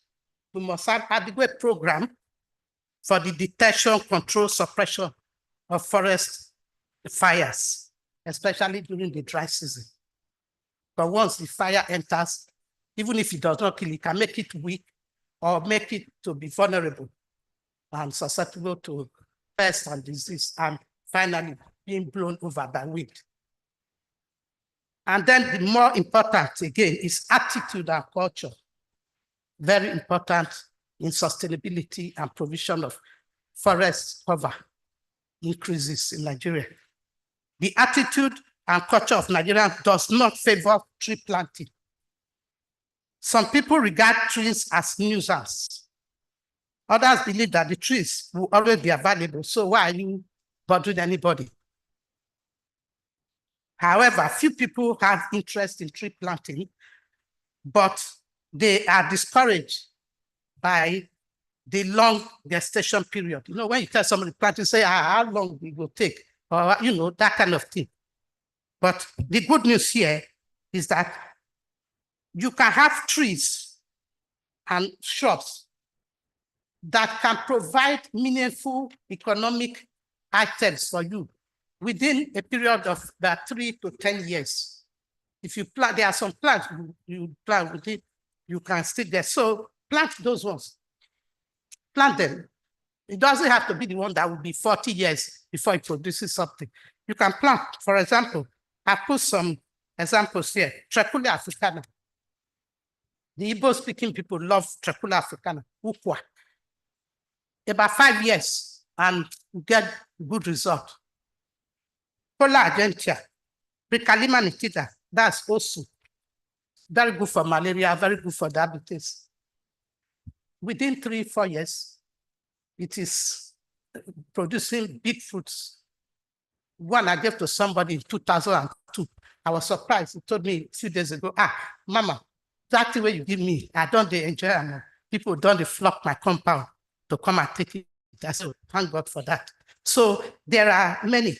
Tetraplural, Tetrathera, within 5 years, they can produce.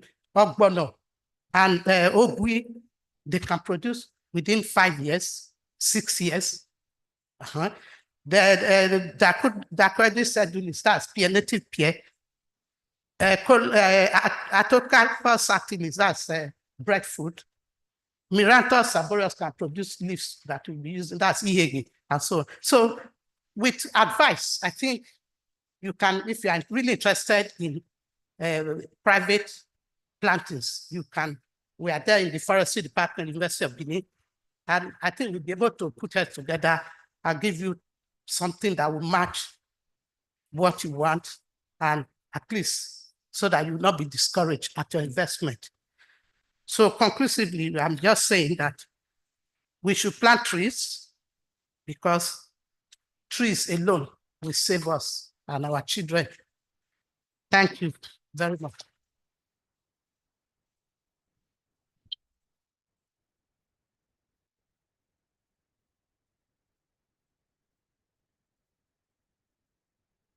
Thank you so much to Professor Mrs. Esohe Oboho of the Department of Forestry and Wildlife, University of Benin. Please, can we appreciate her again? You would agree with me that all our speakers have done justice to the International Day of Forest theme for the year, celebrating forests and food.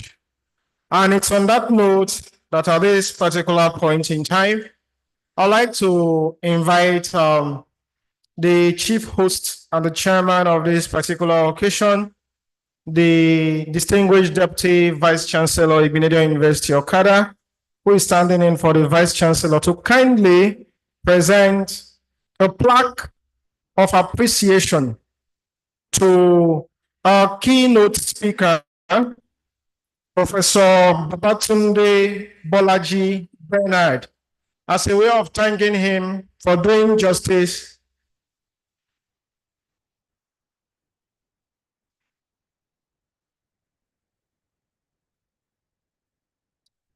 This is a way of thanking him for doing justice to the topic for discuss today, and also to appreciate him. Please, can we give him a round of applause?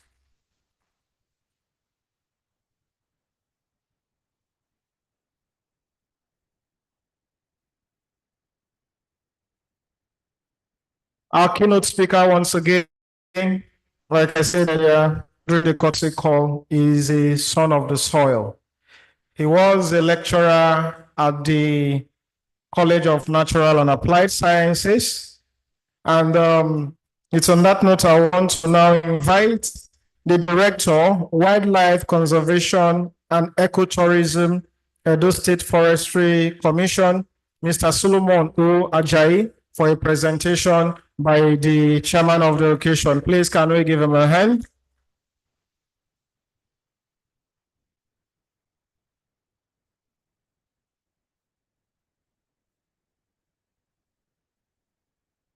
I would also want to invite Professor Mrs. Esohe Oboho to kindly come and receive a souvenir from the chairman of the occasion in appreciation of your presence here today. Please, can we appreciate her?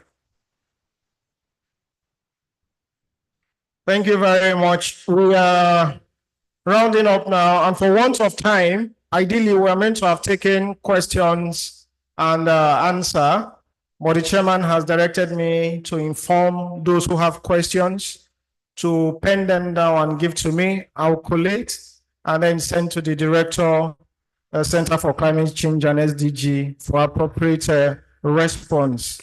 I'll now invite to the microphone. Before I do that, I want to mention that after the vote of thanks by the registrar, we are going to have a group picture at the foyer here. After that, in less than 5 minutes, we are going to have the tree planting exercise outside. Once we are done with that, we will now disperse to our various destinations. Permit me now to invite the registrar to the microphone for the vote of thanks. Thank you.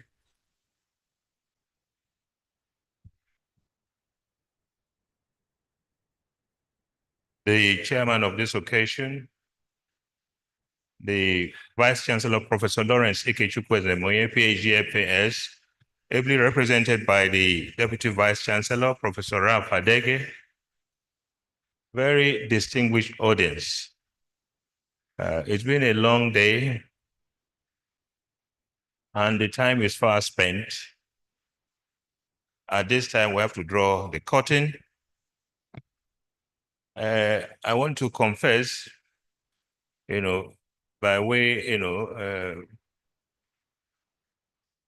I want to confess to the keynote speaker that before today, I had removed all the trees in my father's compound. In ignorance, I didn't know because I just wanted a clear field, So in order not to die, I have decided that I will replant those trees, I can assure you, sir.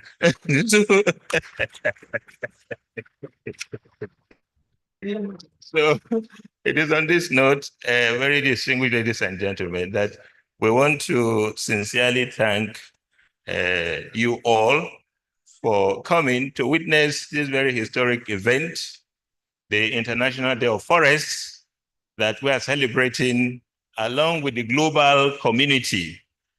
First, we would like to thank our very distinguished keynote speaker, Professor Babatunde BBB, as the chairman has stated, for that very wonderful lecture. It was very educative, captivating, and terrifying, if you like. But I can assure you, sir, on behalf of all of us, that we are going to do the needful to salvage the ecosystem, along with others globally. I would also like, the other speakers, who have contributed to the success of this event. Professor Mrs. Oboho from University of Benin, we want to thank you so very much for that lecture. Dr. Itwa Eugene, he just left for the airport. He did a wonderful job. We appreciate him. The man from the Ministry of Environment and the Wildlife Conservation Foundation also, Edo State Forestry Commission.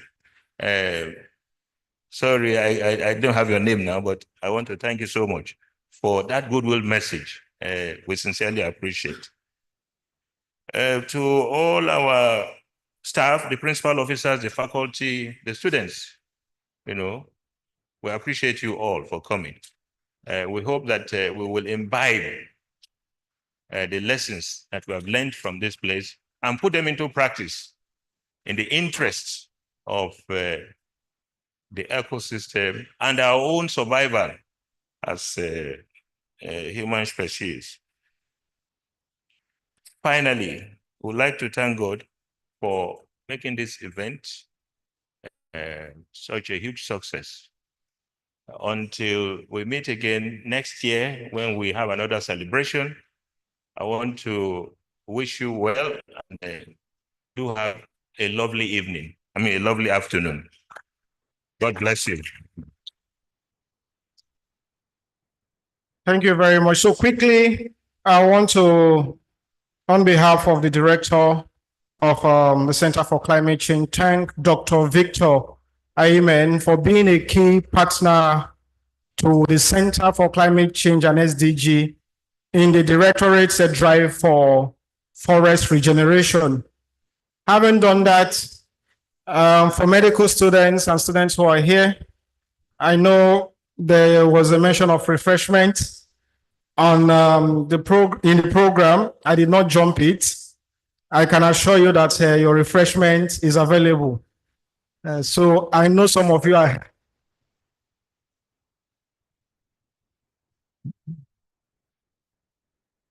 I know many of the students who are here have been patient because of this refreshment, and you will have it in due course. So at the end of the event, by the foyer, those who are overseeing that will hand you your refreshment to take along as you are going back to your hostel. So please, we want to thank you again for your presence and your patience. Quickly, we are going to rise for the closing prayer. After the closing prayer, please, can we be upstanding? After the closing prayer, we will take the university anthem and the national anthem. We are expected to remain standing while the chairman and other members of management here and on the stage exit to the foyer for the group photograph. Just a minute.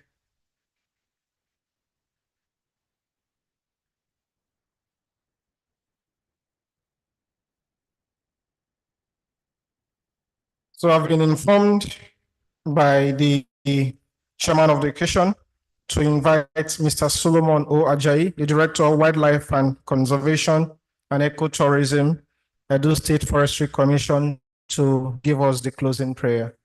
Thank you.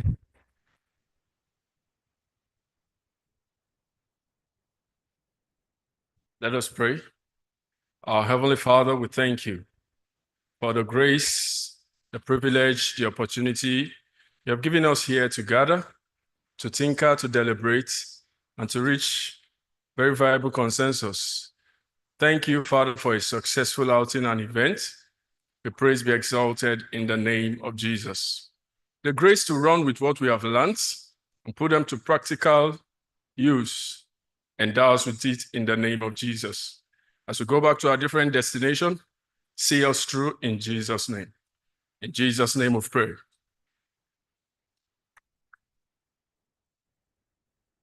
Please remain standing as we take the anthems. Thank you.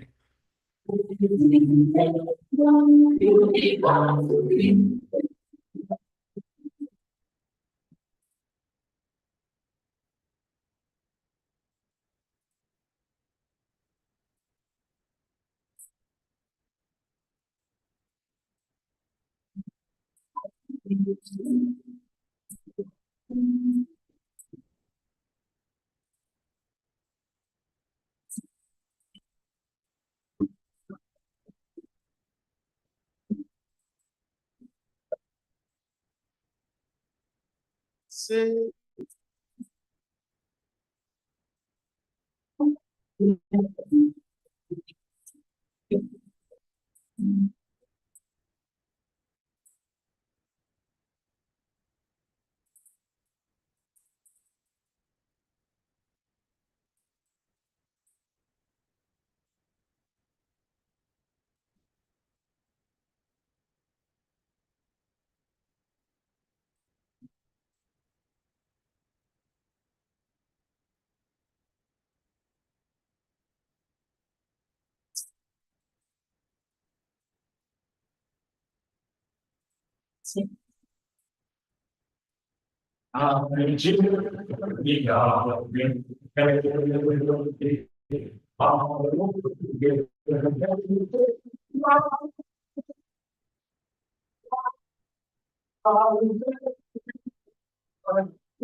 Thank you so much. Can you remain standing as